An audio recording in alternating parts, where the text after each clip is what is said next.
Hello guys, welcome back to our channel Part 3 CEO, S Innocent Substitute Wife. Chapter 41 अभी शादी हुई नहीं है अभी हमारी। तारा कार से बाहर निकलते हुए कहती है कभी नहीं। अब आगे फ्लैशबैक गुलाब, राशि और वंश की मेहंदी के अगले दिन। रात का समय था। राशि और वंश की फैमिली होटल के फूड एरिया में डिनर कर रही थी। सभी ने खाना खा लिया था, सभी अपने अपने रूम में जा रहे थे। अंश वंश को कहता है, मिस तारा कहाँ है, वो भी खाना खा लेती है। मैंने तो उन्हें शाम से नहीं देखा। यशोदा जी कहती है, हाँ मैंने भी नहीं देखा, पूरा दिन काम करती रहती हैं, पता नहीं कुछ खाया भी होगा या नहीं। राशि कहती है, मैं भी उसे नहीं देखा।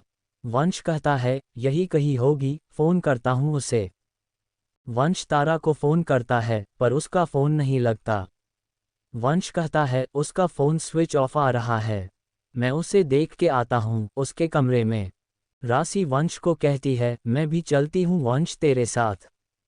वंश और राशि तारा के कमरे में जाते हैं। वो देखते हैं तारा अपने दरवाजे के पास पड़ी हैं। उसको देखकर वंश बहुत ज़्यादा परेशान हो जाता है। वो उसकी नब्ज चेक करता है। वो बस बेहोश हुई थी। वंश तारा को गोद में उठाकर उसे जल्दी से बिस्तर पर सुला देता है। वंश तारा के सर पर हाथ फेर कर राशि को कहता है, राशि डॉक्टर को कॉल कर। राशि डॉक्टर को कॉल करती है। वंश तारा के चेहरे पर पानी डालता है और उसके हाथों को रगड़ता है। तारा को कुछ देर में होश आ जाता है। वंश उसकी ठीक से बैठने में मदद करता हूँ और उसे पानी पिलाता है। राशि तारा से पूछती है, तारा कैसा फील हो रहा है अब तुम्हें?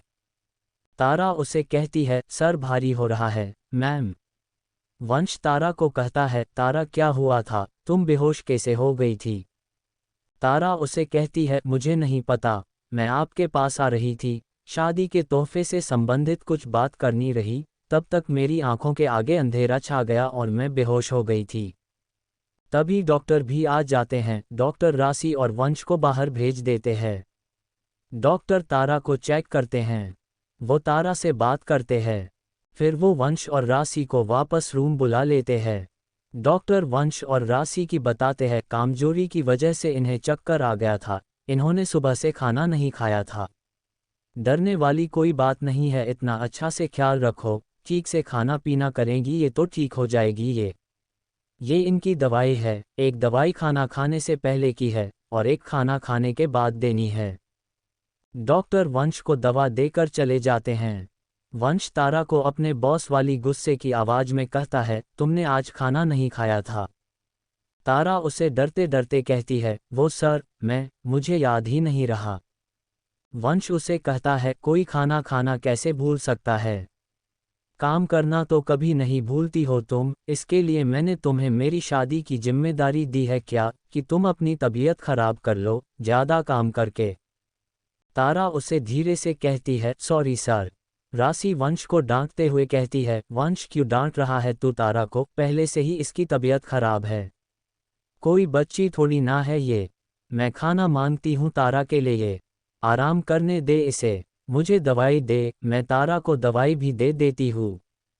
वंश उसे कहता है, तू डॉक्टर को कॉल कर, तारा को दवाई मैं दे दूंगा। राशि होटल में फ़ोन करके तारा के कमरे में खाना मंगवाती हैं। वंश तारा को दवाई देता है, थोड़ी देर में खाना आ जाता है। तारा खाना खाना लगती है। राशि वंश को कहती है, वंश अभी हमें चलना चाहिए, अब तारा ठीक है।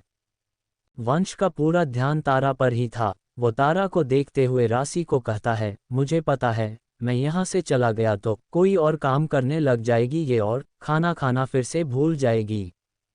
तारा उसे कहती है, सर मैं खा रही हूँ खाना, आप चले जाओ। वंश तारा को कहता है, खत्म करो, यही हूँ मैं।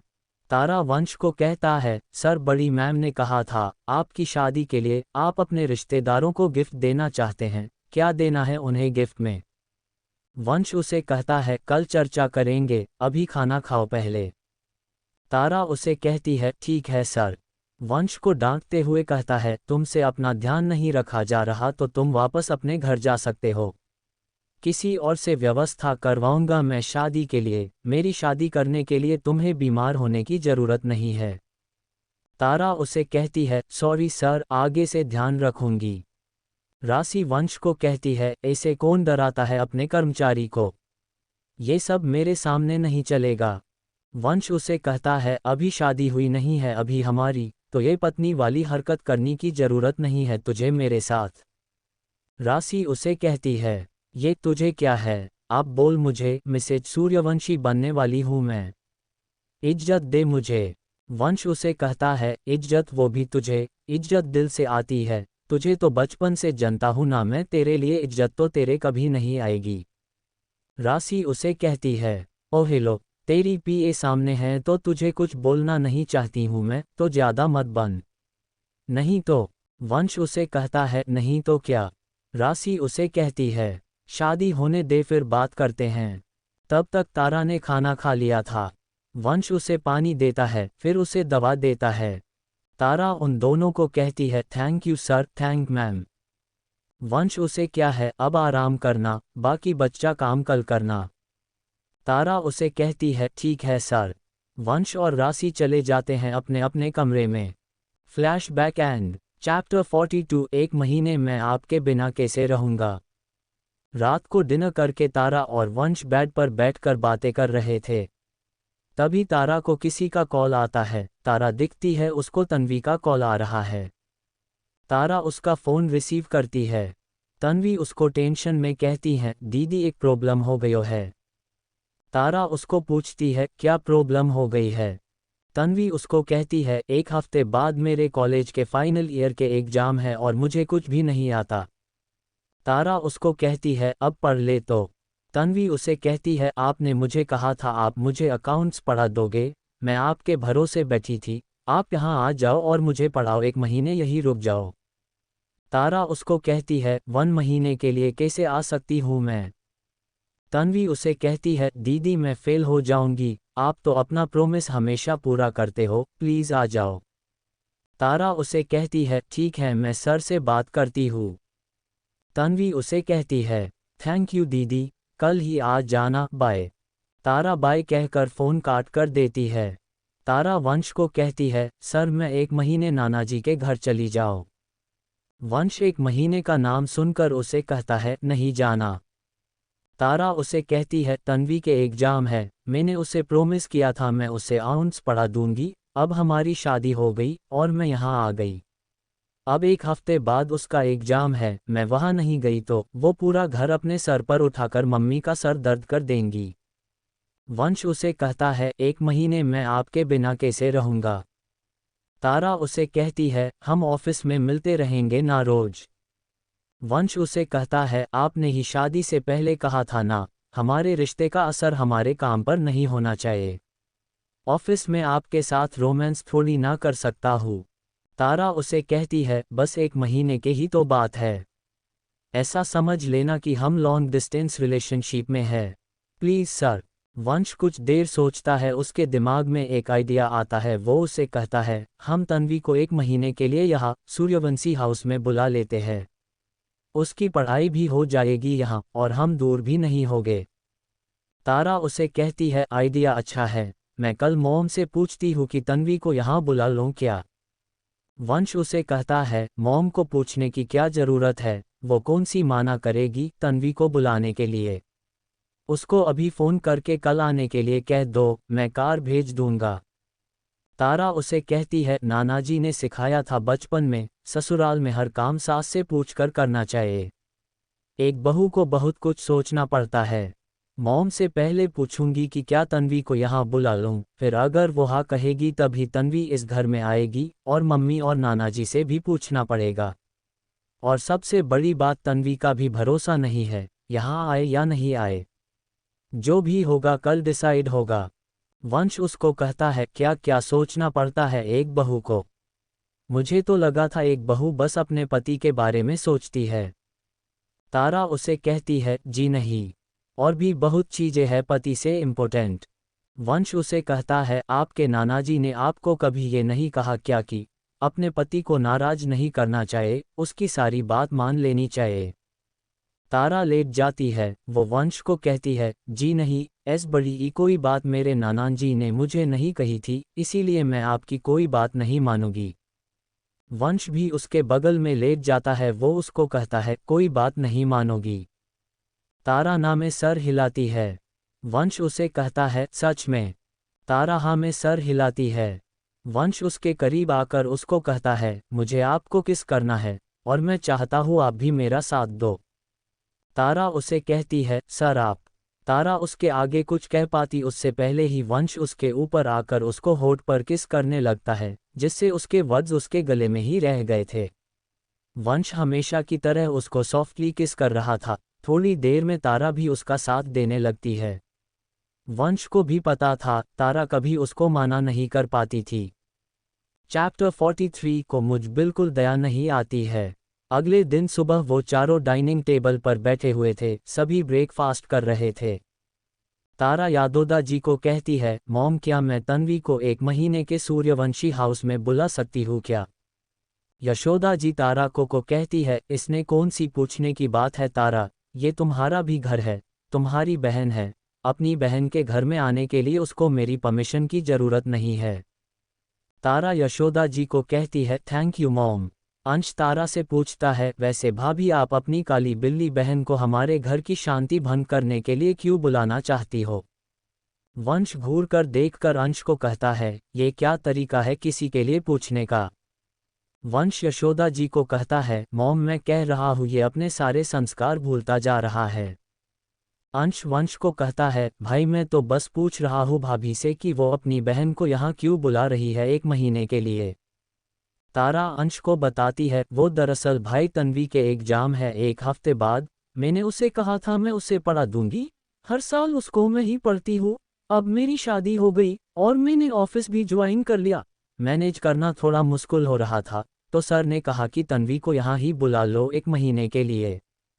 वंश अंश को वॉर्न करते हुए कहता है, और हाँ 1 महीना तन्वी यहाँ है तो उसके साथ अच्छे से रहना, उसके साथ डिसरिस्पेक्ट से बात करता तू अगर मुझे दिख गया तो तेरी कंपनी के सारे शेयर मैं खरीद लूँगा और तुझे तेरी ही कंपनी से निकाल दूंगा। अंश वंश को कहता है, भाई आप मुझे इसी धमकी कैसे दे सकते हो? आपको मुझ बिल्कुल दया नहीं आती है इसी धमकी देते हुए? वंश अंश को कहता है, नहीं आती। खाना खाकर तारा पहले शारदा जी से बात करती है। शारदा जी को भी इसमें कोई बुराई नज़र नहीं आती। तारा के नानाजी किशोर की को भी कोई प्रॉब्लम नहीं थी तन्वी को तारा के ससुराल में भेजने के लिए। तारा फिर तन्वी को कॉल करती है। तन्वी फ़ोन उठाकर कहती है, हेलो दीदी आप कब आ रहे हो? तारा उसे कहती है, मैं नहीं आ रही वहाँ। तू? तन्वी उसकी बात पूरी सुने बिना ही कहती है, पर दीदी आपने मुझे प्रॉमिस किया था मुझे एग्जाम में पढ़ने का, आप अपना प्रॉमिस कैसे तोड़ सकते हो? ये गलत बात है। तारा उसे कहती है, अरे राजधानी एक्सप्रेस मेरी पूरी बात तो सुन, मैं नहीं आ रही तो क्या तू यहाँ आ रही है 1 महीने के लिए? तन्वी खुश होके कहती है, सच में दीदी? तारा उसे कहती है, हाँ तू आ रही है, मैंने मम्मी नानाजी और मॉम सभी से बात कर ली है, अब मैं तुझे यहाँ ही पढ़ा दूंगी, तू यहीं से कॉलेज चली जाना। तन्वी उसे कहती है, पर दीदी मेरी कॉलेज तो आपके घर से बहुत दूर है, लगभग 10 किलोमीटर दूर है, मैं तो थक जाऊंगी कॉलेज आने जाने में ही। तारा उसे कहती है, कार छोड़ आएगी तुझे, तू आज अपनी सारी बुक्स और कपड़े जचा लेना, शाम को तुझे कार लेने आ जाएगी, आ जाना। तन्वी उसे कहती है, ठीक है दीदी, बाय। तारा उसे बाय कहकर फ़ोन काट कर देती है। चैप्टर 44 ये कोई जगह है रोमांस के लिए। तन्वी से बात करके तारा सर्वेंट को कहकर नीचे का रूम तन्वी के लिए रेडी करने के लिए कह देती है। फिर वो वंश के साथ ऑफिस के लिए निकल जाती है। कार में तारा खिड़की से बाहर का नज़ारा देख रही थी। वंश उसको देख रहा था। वंश उसको देखकर मन में सोचता है, अपने पति के अलावा सब कुछ देखना है इनको। वंश को सीट के पास एक बटन था, वो उसकी दबाता है जिसको दबाने से कार के बीच में एक मेटल की दीवार आ जाती है। ड्राइवर की सीट और पीछे की सीट के बीच में खिड़कियां पूरी तरह से बंद हो जाती है। अब न बाहर से कुछ अंदर का दिख रहा था, ना अंदर से कुछ बाहर का दिख रहा था। तारा वंश की तरफ देखती है, वो उसको हैरानी से कहती है, सर ये खिड़की कैसे बंद हो गई अपने आप? वंश उसको कहता है, इनको मैंने बंद कर दिया। तारा उसकी कहती है, पर क्यों? मैं देख रही थी बाहर का नज़ारा। वंश उसका हाथ पकड़कर अपनी और खींचकर अपनी गोद में बैठा लेता है। वो उसे कहता है, इसीलिए बंद कर दिया क्योंकि आपको मुझसे ज़्यादा ये बाहर के नज़रे पसंद है। तारा उसकी गोद उठने की कोशिश करते हुए कहती है, सर आप ये क्या कर रहे हो, आगे ड्राइवर है। वंश उसकी गर्दन पर किस्सेज करते हुए कहता है, क्या कर रहा हूँ, अपनी वाइफ के साथ रोमांस भी नहीं कर सकता कुछ टाइम के लाए। तारा उसे कहती है, ये कोई जगह है रोमांस के लिए? वंश उसे कहता है, मुझे कार में ही करना है। तारा उसकी कहती है, इससे अच्छे तो आप मेरे खुद उस बॉस ही ठीक थे। रोमांटिक से डर लगता है मुझे, पता नहीं कब आपका मूड हो जाता है रोमांस करने का। वंश उसे कहता है, पर मुझे तो मेरी शाय वाइफ ही पसंद है। शाम को सन बिहाइंड क्लाउड तन्वी घर आ जाती है। उसके लिए वंश ने पहले ही कार भेज दी थी। घर में बस यशोदा जी ही थी, बाकी सभी ऑफिस गए हुए थे। तन्वी आते ही यशोदा जी के पैर छूती है और उनका आशीर्वाद लेती है। कुछ देर दोनों हाल के बैठकर बातें करती है। तन्वी यशोदा जी से पूछती है, आंटी दीदी जीजू जब आएगी? यशोदा जी तन्वी को कहती है, आधे एक घंटे में आ जाएंगे। काम ज़्यादा होता है तो टाइम भी लग सकता है। तुम्हारा रूम नीचे ही है, चलो मैं तुम्हें तुम्हारा रूम दिखा देती हूँ। यशोदा जी तन्वी को उसका रूम दिखा देती है। वो तन्वी को आराम करने के लिए कहती है। कुछ देर बाद तारा और वंश घर आते हैं। यशोदा जी तारा को कहती है, तुम्हारी बहन तुम्हारा इंतजार कर रही है अपने रूम में। तारा तन्वी के आने की बात सुनकर बहुत ज़्यादा खुश हो जाती है। वो उसके रूम में जाती है। अंदर का नज़ारा देखकर उसको हंसी आने लगती है। तन्वी सो रही थी। तारा उसके पास जाकर उसके सर पर हाथ फेरकर प्यार से कहती है, ओह मेरी कुंभकर्ण बहन, मॉम तो कह रही थी तू मेरा इंतजार कर रही थी, तू तो यहाँ घोड़े बेच कर सो रही है। एक हफ्ते में तेरे एग्जाम है और तुझे नींद आ भी कैसे रही है? मेरी तो नींद उड़ जाती थी एग्जाम में। तारा की आवाज़ सुनकर तन्वी उठ जाती है। वो खुश होके उसको हग कर लेती है। तन्वी तारा को कहती है, दीदी आई मिस यू। दरवाजे से वंश की आवाज़ आती है, सिर्फ अपनी दीदी को ही मिस किया क्या? जीजू को नहीं किया क्या? तन्वी जल्दी से वंश के पास जाकर उसकी हग करके कहती है, आपको भी मिस किया जीजू। तन्वी उससे अलग होके कहती है, क्योंकि अब आप भी तो मेरी फैमिली के पार्ट हो। वंश उसकी कहता है, आने में कोई प्रॉब्लम तो नहीं हुई ना? तन्वी उसे कहती है, बिल्कुल नहीं। वंश उसको कहता है, तुम अपनी बहन के साथ टाइम स्पेंड करो, मैं जाता हूँ। तन्वी उसे कहती है, जीजू आप भी रुक जाओ, आप क्यों जा रहे हो, साथ में टाइम स्पेंड करेंगे। वंश रूम में रुक जाता है। वो तीनों वही बैठकर बातें करने लगते हैं। रात को हंसिया चांद का चेहरा। वो सभी डाइनिंग टेबल पर बैठकर खाना खा रहे थे। तन्वी यशोदा जी को कहती है, आंटी आपके घर के कुक तो बहुत अच्छा खाना बनाते हैं। तन्वी तारा से पूछती है, दीदी आपने अपनी पहली रसोई में क्या बनाया था? तारा ना में सर हिलाती है। तन्वी उसको कहती है, आपने अभी तक अपने ससुराल में कुछ भी नहीं बनाया, बहू को तो खाना बनाना पड़ता है न ससुराल में। यशोदा जी तन्वी को कहती है, तारा को ऑफिस भी जाना होता है ना, थक जाएगी वो। ऐसे कोई जरूरी नहीं होता है कि बहू घर पर रहकर काम करे। तन्वी यशोदा जी को कहती है, आंटी आपके विचार तो बहुत अच्छे हैं।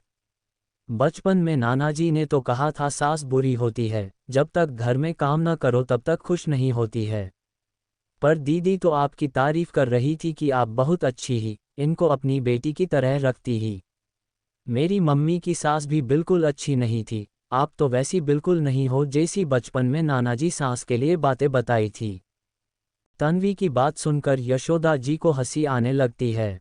वंश धीरे से तारा को कहता है, आपके नाना जी ने तन्वी को भी बातें सिखा रखी है। तारा तन्वी को कहती है, तन्वी चुप कर, खाना खा बिना बात किए। तन्वी ठीक है कहकर आराम से बिना बात किए खाना खाने लगती है। यशोदा जी खुश होके तारा को कहती है, क्यों चुप करा रही हो इसे? चलो कोई तो आया इस घर में जो कि खाना खाते समय बिजनेस से रिलेटेड बात नहीं करेगा मेरे साथ। यशोदा जी तन्वी को कहती है, बेटा तुम्हें जितनी बात करनी है उतनी बात करो। तन्वी खुश होके यशोदा जी को कहती है, थैंक यू आंटी। आंटी मैं आपको 1 महीने बिल्कुल बोर नहीं होने दूंगी। हम खूब बातें करेंगे साथ में। जब मैं जाऊंगी ना वापस नाना जी के घर तो सबसे ज्यादा आप ही दुखी होवोगे, देख लेना। अंश खाना खाते खाते अपने मन में सोचता है, कितना बोलती है ये लड़की। चुप नहीं होती क्या कभी ये। भाभी ने भी कहा फंसा दिया, 1 महीना इसकी बक बक सुननी पड़ेगी। लंदन चला जाओ क्या घूमने के लिए, जब तक ये यहाँ है तब तक। मैं क्यों जाऊँ, मेरा घर है ये। चैप्टर 45 आपका ही पति हूँ मैं। खाना खाकर 1 घंटा तारा तन्वी को पढ़ती है, फिर वो अपने ऊपर अपने रूम में चली जाती है। अगले दिन सुबह सुबह तारा उठती है। उठते ही तारा के आंखों के सामने वंश का हैंडसम चेहरा था। वो वंश के चेहरे को निहारने लगती है। तारा वंश को देखते हुए अपने मन में सोचती है, हाय स्माइलिंग फेस, ये सोते हुए कितने क्यूट लगते हैं, जी करता है इनको ही देखती रहूं। जगते हुए भी क्यूट लगते हैं, पर सोते हुए ज्यादा क्यूट लगते हैं। किसी की नज़र न जाए कभी इनको, पता नहीं कौन कौन लड़कियां इन पर अपनी नज़र डालते होगी। पता नहीं है क्या शादीशुदा है ये, अपनी नज़र डालना बंद करे इन पर, मम्मी से कहकर इनकी नज़र उतरवाऊंगी कभी। तारा इसे ही वंश को मुस्कुराते हुए देख रही थी, तभी वंश उठ जाता है। वो मुस्कुरा कर तारा के होठों पर किस करके उसको गुड मॉर्निंग विश करता है। तारा भी उसे गुड मॉर्निंग विश करती है। वंश तारा को कहता है, आप मुझे सोते हुए को निहार रही थी, जगते हुए को भी देख सकते हो आप मुझे। इसे शर्माने की जरूरत नहीं है आपको मुझसे, आपका ही पति हूं मैं। तारा उसे कहती है, नहीं मैं नहीं देख रही थी आपको, मैं तो सो रही थी। मैं भी अभी उठी थी, आपसे 1 सेकंड पहले। वंश उसे घूर के देखकर कहता है, आप मुझसे झूठ कह रही हो, मैंने देखा है आपको मुझे देखते हुए। तारा उसे कहती है, अच्छा ठीक है देख रही थी, तो इसमें कौन सी बड़ी बात हो गई, आप पति हो मेरे, पूरी मीडिया के सामने शादी की थी मैंने आपके साथ, भूल गए आप। हक है मेरा आपको देखने का, क्यों नहीं देख सकती मैं आपको, बताओ। तारा अपने मन में सोचती है, ये क्या बोल रही है तू तारा। वंश बेड से उठते हुए उसे कहता है, देखिए जितना मर्जी उतना देखिए, मैंने कब मना किया आपको, पूरा हक है आपका मुझे देखने का, पूरी मीडिया के सामने शादी की थी आपने मुझसे। मैं नहाने जाता हूँ। तारा उसे कहती है, मैं भी। मेरा मतलब है ठीक है जाए। तारा अपने मन में सोचती है, भगवान जी आई नीड हेल्प। वंश को तारा भी बात सुनकर हंसी आ रही थी, पर वो तारा को ज्यादा परेशान नहीं करता है और वॉशरूम में चला जाता है। तारा खुद से बोलती है, तारा ये तुझे क्या हो जाता है उनको देखकर। वो क्या सोच रहे होगे तेरे बारे में। कुछ करना पड़ेगा इस जबान का। किसी दिन उनको भी अनकंफर्टेबल कर दूंगी मैं। कितने अच्छे हैं वो, मेरी इन फालतू बातों को भी इग्नोर कर देते हैं। थैंक यू भगवान जी उनको मेरी जिंदगी में लाने के लिए। तभी वंश रूम में वापस आ जाता है। वंश तारा को कहता है, मैं अपना टॉवल भूल गया था, वॉशरूम में भी नहीं है। तारा उसे कहती है, मैं दे देती हूँ आपको। तारा अपने मन में सोच रही थी, मैं कहीं जोर जोर से तो नहीं बोल रही थी ना, इन्होंने मेरी कोई बात तो नहीं सुनी ना। ये खुद से बड़बड़ाने वाली आदत भी बंद करनी पड़ेगी। तारा वंश को टॉवल देते हुए कहती है, ये लीजिए। वंश टॉवल लेते हुए कहता है, थैंक यू। वंश उसके गाल पर किस करके उसको कहता है, और चिंता मत कीजिए, मैंने ज्यादा कुछ भी नहीं सुना, बस लास्ट वाली लाइन को छोड़कर। वंश उसको आंख मार पर वॉशरूम में चला जाता है। तारा को खुद कर हंसी आ रही थी अपनी बचकानी हरकतों पर। दूसरी तरफ ट्यूलिप तन्वी सुबह सुबह 7:30 गार्डन में झूले पर बैठकर पढ़ रही थी। वो जल्दी उठ गई थी, नई जगह पर आने की वजह से वो एक्साइटेड थी, इसीलिए वो नहाकर जल्दी से गार्डन में आ गई थी। उसने निर्मल पिंक कलर का सूट पहन रखा था, बालों में पोनीटेल कर रखी थी उसने। वो बीकॉम फाइनल ईयर में थी। तन्वी पढ़ाई में तारा की तरह ही होशियार थी, पर एग्जाम नज़दीक आने पर उसको हमेशा डर लगने लगता है। इसीलिए तारा उसको पढ़ा देती थी हमेशा से ही। तारा के भी सेम सब्जेक्ट थी, तन्वी पूरी लगन से पढ़ रही थी, उसको भी तारा की तरह पढ़ाई की पूरी इम्पोर्टेंस पता थी। पढ़ते पढ़ते उसकी नज़र अंश पर जाती है, जो कि अपने रूम की बालकनी में शर्ट लेस होके पुशअप कर रहा था। उसकी पूरी बॉडी पसीने में लथपथ हो रही थी। उसके 6 पैक एब्स और बॉडी सूरज की आ रही रोशनी में चमक रहे थे। अंश की पर्सनालिटी भी वंश से कम नहीं थी। वो वंश से किसी चीज़ में कम नहीं था। तन्वी दूसरी तरफ अपना मुंह कर लेती है। वो अपने आप से कहती है, इस बंदर को बिल्कुल शर्म नहीं है, कैसे घर में बिना कपड़ों के घूम रहा है ये। बेशर्म कहीं का। नाना जी इसको ऐसे कभी देख ले तो डांट और लगा दे। आंटी कभी इसको डांट नहीं लगती क्या? तभी बिगड़ा हुआ है ये बंदर कहीं का। तन्वी अपनी किताबें उठाकर अंदर चली जाती है, क्योंकि अंश का ऐसे शर्ट लेस होके पुशअप करना उसको अनकंफर्टेबल कर रहा था। उसको नहीं पता था उसको देखकर उसको क्या फील हो रहा था। उसको बस ये पता था उसे किसी भी लड़के को ऐसे नहीं देखना चाहिए। चैप्टर 46 सीईओ की वाइफ। घर में तारा, वंश और अंश का रूम ऊपर था और यशोदा जी और तन्वी का रूम नीचे था। तारा और वंश नीचे आते हैं। तारा ने आज डेनिम जीन्स और उसके ऊपर लॉन्ग रेड कुर्ता पहन रखा था। कानों में सिल्वर झुमके, बालों को उसने कल कर रखा था, मांग में सिंदूर और गले में हमेशा की तरह मंगलसूत्र और डायमंड वाला वीएनटी वाला पेंडेंट पहन रखा था उसने। वंश ने 3 piece grey and white business suit पहन रखा था। तन्वी नीचे थी। वो वंश और तारा को गुड मॉर्निंग विश करती है और वो तीनों भी डाइनिंग टेबल पर बैठ जाते हैं। अंश और यशोदा जी पहले से बैठे हुए थे। खाना खाते हुए तन्वी यशोदा जी से कहती है, आंटी आपके घर में कितने सर्वेंट हैं? यशोदा जी उसको कहती है, गार्ड्स और ड्राइवर को मिला 55 है।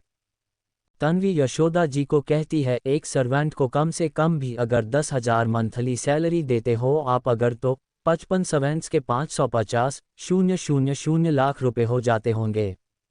जीजू की सारी सैलरी तो सारे सर्वेंट्स को सैलरी देने में ही चली जाती होगी। इससे अच्छा तो अपने घर का काम अपने हाथ से ही कर ले। कितने पैसे बचेंगे आप सबके? तारा तन्वी को चुप रहकर खाना खाने के लिए कहती है। तन्वी चुप हो जाती है। अंश अपने मन में सोचता है, पागल है क्या ये लड़की? घर का काम कौन करता है अपने हाथ से? सर्वेंट्स की हेल्प तो लेनी ही पड़ती है घर के काम के लिए। अपने घर में क्या अपने हाथ से काम करती है क्या ये? भाभी की ही बहन है ना ये। एक तरफ मेरी भाभी है जो इतनी समझदार है, दूसरी तरफ ये। खाना खाकर ऑफिस जाने से पहले तारा तन्वी को कहती है, पूरे दिन अच्छे से पढ़ना, मोम को परेशान नहीं करना, ज़्यादा बातें करके अपनी दवाई टाइम से ले लेना। मीठा खाने के बारे में सोचना भी नहीं। मैंने सभी सर्वेंट को कह दिया है तुम्हें कुछ भी नहीं देने के लिए। तन्वी उसे कहती है, दीदी मैं कहाँ खाती हूँ मीठा। तारा उसे कहती है, तेरे भलाई के लिए ही तो कह रही हूँ मैं। तन्वी उसे कहती है, ठीक है नहीं खाऊंगी। तन्वी को सभी बातें समझाकर तारा वंश के साथ ऑफिस चली जाती है।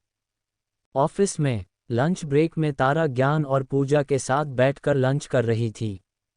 ज्ञान तारा को कहता है, तारा एक बात बता, तुझे घमंड नहीं आता क्या कभी सीईओ की वाइफ होने का? तारा खाना खाते हुए न में सर हिलाती है। ज्ञान उसे कहता है, सर को बोलकर मेरा प्रमोशन ही करवा दे। पूजा ज्ञान को कहा है, अब तारा तेरे लिए सर से तेरी सिफारिश करेगी। ज्ञान पूजा को कहता है, दोस्त के लिए इतना भी नहीं कर सकती क्या ये? अब बड़ी यही दोस्ती है क्या इसकी? लानत है ऐसे दोस्त पर जो दोस्त के काम ना आए। तारा उसे कहती है, दोस्ती अपनी जगह है, काम अपनी जगह है, और वैसे भी ऐसे प्रमोशन का क्या फ़ायदा जो सिफारिश से मिले। पूजा तारा को कहती है, सही कहा तारा ने, अपनी मेहनत से आगे बढ़ेंगे हम। ज्ञान उन दोनों को कहता है, बड़ी ई सोच से कोई आगे नहीं बढ़ता है। जिंदगी में आगे बढ़ने के लिए बड़े लोगों से जान पहचान होनी जरूरी है। तारा ज्ञान को कहती है, ऐसी बात है तो ज्ञान जी आप नए दोस्त बना सकते हो, क्योंकि तेरे नसीब में तो हम दोनों छोटे लोग ही हैं। ज्ञान पूजा से कहता है, पूजा आजकल ये तारा फिर से कुछ ज़्यादा ही तो बोलने नहीं लग गई है क्या? लगता है बॉस के प्यार में पागल हो गई है ये। तारा अपने आसपास देखती है, उनकी बातें कोई नहीं सुन रहा था। तारा ज्ञान को धीरे से कहती है, ज्ञान के बच्चे चुप कर, देख तो ले हम कहाँ बैठे हैं। पहले की बात अलग थी, अब अलग बात है, और जिसके बारे में तू बात कर रहा है वो मेरे पति होने के साथ हम सब के बॉस भी है। उस दिन भी तेरी उस बकबक की वजह से कितनी एम्बैरेसमेंट हुई थी मुझे। मेरा तलाक करवा रहा था तू उनके साथ। पूजा तारा को कहती है, मैं तो कहती हूँ तारा इसके साथ बैठना ही बंद कर देते हैं। तारा पूजा को कहती है, हाँ सही कहा, तभी इसको थोड़ा ज्ञान मिलेगा। ज्ञान पूजा को कहता है, मुझे पता है घमंड आ गया है इस लड़की में, सर से शादी का। तारा उसको मुस्कुराते हुए कहती है, घमंड आता ना तो तेरे साथ लंच ब्रेक में नहीं बैठी रहती मैं, अपने पति के साथ बैठी रहती मैं। ज्ञान अपने हाथ जोड़कर तारा को कहता है, तारा जी बड़ी मेहरबानी आपकी जो आप मेरे साथ बैठकर खाना खा रहे हो, आपके चरण कहाँ है। तारा अपने पैरों की तरफ इशारा करते हुए कहती है, यहाँ है। अपनी लेडी बॉस का आशीर्वाद ले ले, क्या पता मैं तेरा प्रमोशन करवा ही दूँ। ज्ञान उसे कहता है, बड़ी आय आशीर्वाद देने वाली लेडी बॉस होगी तू अपने घर में, हमारे लिए तू तारा ही रहेगी। उसकी बातों को सुनकर तारा हंसने लगती है और उसको कहती है, खाना खाने दे मुझे। चैप्टर 47 आप मुझसे नाराज हो। रात को सभी डाइनिंग टेबल पर बैठकर डिनर कर रहे थे। वंश सभी को कहता है, हम सब कल राशि और विशाल की सगाई में चल रहे हैं, और सबसे मतलब है सब। यशोदा जी समझ रही थी उनके बेटे का इशारा सबसे किसकी तरफ था। तन्वी वंश से पूछती है, जीजू राशि और विशाल कौन है। वंश कहता है, मेरे दोस्त है, उनकी सगाई है, तुम्हें भी चलाना है। तन्वी कहती है, मैं तो कपड़े लेकर ही नहीं आई किसी भी फंक्शन में पहनने के लिए। तारा उसे कहती, हाँ मेरे कपड़े पहन लेना। तन्वी खुश होकर ठीक है कहती है। अगले दिन आज सभी राशि और विशाल की सगाई में जाने वाले थे। तारा साड़ी बांधने की कोशिश कर रही थी। आज सगाई की थीम ब्लू कलर था। बड़ी लिए वंश तारा के की ब्लू साड़ी लेकर आया था, पर उससे साड़ी हमेशा की तरह नहीं बंध रही थी। तारा अपने आप से कहती है, तारा तुझसे एक साड़ी नहीं बंधती है, तुझसे अच्छी साड़ी तो सर बांध देते हैं तेरे। एक काम नहीं आता तुझे ठीक से। सर कहाँ गए हैं, कितनी देर हो गई है उनको गए हुए, इससे अच्छा तो मैं अपने लिए ही ड्रेस लेकर आ जाती। सर मेरे लिए ये साड़ी क्यों लेकर आए हैं। तभी वंश रूम में आ जाता है। वंश ने blue blazer with white shirt पहन रखा था विद ब्लू शू। वो काफ़ी हैंडसम लग रहा था। तारा वंश को देखती है तो राहत की सांस लेती है। तारा वंश को कहती है, मैं आपका कब से इंतजार कर रही थी, ये साड़ी बंध ही नहीं रही है, प्लीज़ आप मेरी मदद कर दो जल्दी से। वंश उसे कहता है, मैं मॉम को भेज देता हूँ, वो आपकी मदद कर देगी। तारा उससे पूछती है, आप बिजी हो। वंश हाँ ने जवाब देता है। तारा उससे पूछती है, क्या काम कर रहे हो आप। वंश उसे कहता है, मुझे भी तैयार होना है। तारा उसको ऊपर से नीचे तक देखते हुए कहती है, सर आप पहले से ही तैयार हो, और कितना तैयार होवोगे आप। वंश कुछ भी नहीं कहता। तारा को समझ में आ रहा था वंश उसको इग्नोर कर रहा था। वो उसको जोर से बोलती है, तो आप मेरी मदद नहीं करोगे। वंश न में सर हिलाता है। तारा उसको पूछती है, सर आप मुझसे नाराज हो। वंश हाँ में सर हिलाता है। तारा उसको कहती है, ठीक है, आपको क्या चाहिए। वंश उसे कहता है, मुझे मेरे नाम से बुलाओ। तारा उसे कहती है, सर मैं ऐसा नहीं करूँगी। वंश उसे कहता है, ठीक है, साड़ी भी आप अपना आप ही बांध लीजिए। मॉम को नहीं भेजने वाला मैं आपकी मदद के लिए। तारा उसको नाराज होके कहती है, आपको पता है मुझे साड़ी पहनना नहीं आती है, फिर भी आप जानबूझकर मेरे लिए ये साड़ी लेकर आए हो, मुझे तंग करने के लिए। यही बात है ना। वंश हाँ में जवाब देता है और बाहर जाने लगता है। पर तारा उसे पीछे से आवाज लगाता, मिस्टर सूर्यवंशी तो आप मेरी हेल्प नहीं करोगे। वंश जल्दी से उसके पास आता है और उसके हाथ से साड़ी लेते हुए कहता है, मिसेज सूर्यवंशी मैंने कब मना किया, आप ही पता नहीं अपने किसी सर से मदद ले रही थी। पति को तो अभी कहा है आपने मदद के लिए, मैं तो आपके कहते ही आ गया हूँ। वंश तारा की साड़ी पहनने में मदद करने लगता है। तारा वंश को कहती है, आप बहुत खराब हो, ऐसे अपनी बात कौन मनवाता है। वंश उसकी कहता है, कभी कभी उल्टे रास्ते अपने पड़ते हैं बात मनवाने के लिए। तारा उसे कहती है, सर आप। वंश उसकी बात बीच में काटते हुए कहता है, अब नो सर। तारा उसे कहती है, ओके मिस्टर सूर्यवंशी। दूसरी तरह अंश अपने फ़ोन में देखते हुए नीचे आ रहा था। उसने भी ब्लू ब्लेजर पहन रखा था। तन्वी अपने ब्लू लहंगे को संभालते हुए आ रही थी, तभी अंश तन्वी से टकरा जाता है और उसका फ़ोन नीचे गिर जाता है। अंश तन्वी को गुस्से में देखता है और उसको कहता है, देख कर नहीं चल सकती तुम। अंश अपने फ़ोन को उठाता है, उसका फ़ोन ऑन नहीं हो रहा था। अंश उसे कहता है, ये क्या किया तुमने, अभी अभी लिया था मैंने इसे, तुमने कसम खा की है क्या मेरा नुकसान करने की, पहले मेरी कार खराब कर दी, अब मेरा फ़ोन। तन्वी उसे कहती है, पर फ़ोन में देखकर तो तुम चल रहे थे, तुम्हारी भी गलती है बराबर की। अंश उसे कुछ बोलने ही वाला था, तभी उसकी नज़र ऊपर से आते अपने भाई और भाभी पर जाती है, जिससे उसके वर्ड्स गले में ही रह जाते थे। उसको पता था वो तन्वी को कुछ भी कहेगा तो उसका भाई अपनी प्यारी साली की ही साइड लेगा। इसीलिए अंश तन्वी को इग्नोर करके चला जाता है। यशोदा जी के पास चला जाता है। चैप्टर 48 मेरे पास क्यों आ रहे हो तुम। तारा और वंश साथ साथ आ रहे थे, दोनों perfect couple, made for each other लग रहे थे। तन्वी उन दोनों को कहती है, वाओ दीदी एंड जीजू आप दोनों कितने अच्छी लग रहे हो, आप दोनों को किसी की नज़र न लगे। तारा तन्वी को कहती है, थैंक यू, तू भी अच्छी लग रही है। वंश यशोदा जी को कहता है, मॉम चले आप हमारे साथ चलो। वंश और राशि की शादी टूटने के बाद से दोनों परिवारों का आपस में कोई संपर्क नहीं था। वंश चाहता था, दोनों परिवार के बीच में जो कड़वाहट आ गई है वो खत्म हो जाए, आज पार्टी में जाकर। यशोदा जी का बिल्कुल मन नहीं था पार्टी में जाने का, पर उनको वंश और विशाल के लिए जाना पड़ रहा था। वंश अंश को कहता है, मॉम मैं और तारा एक कार से जा रहे हैं, तू तन्वी को लेकर आ जाना। अंश वंश को कहता है, भाई मैं। तन्वी वंश को कहती है, जीजू मुझे इस बंदर के साथ नहीं जाना, इसको गाड़ी चलनी नहीं आती है।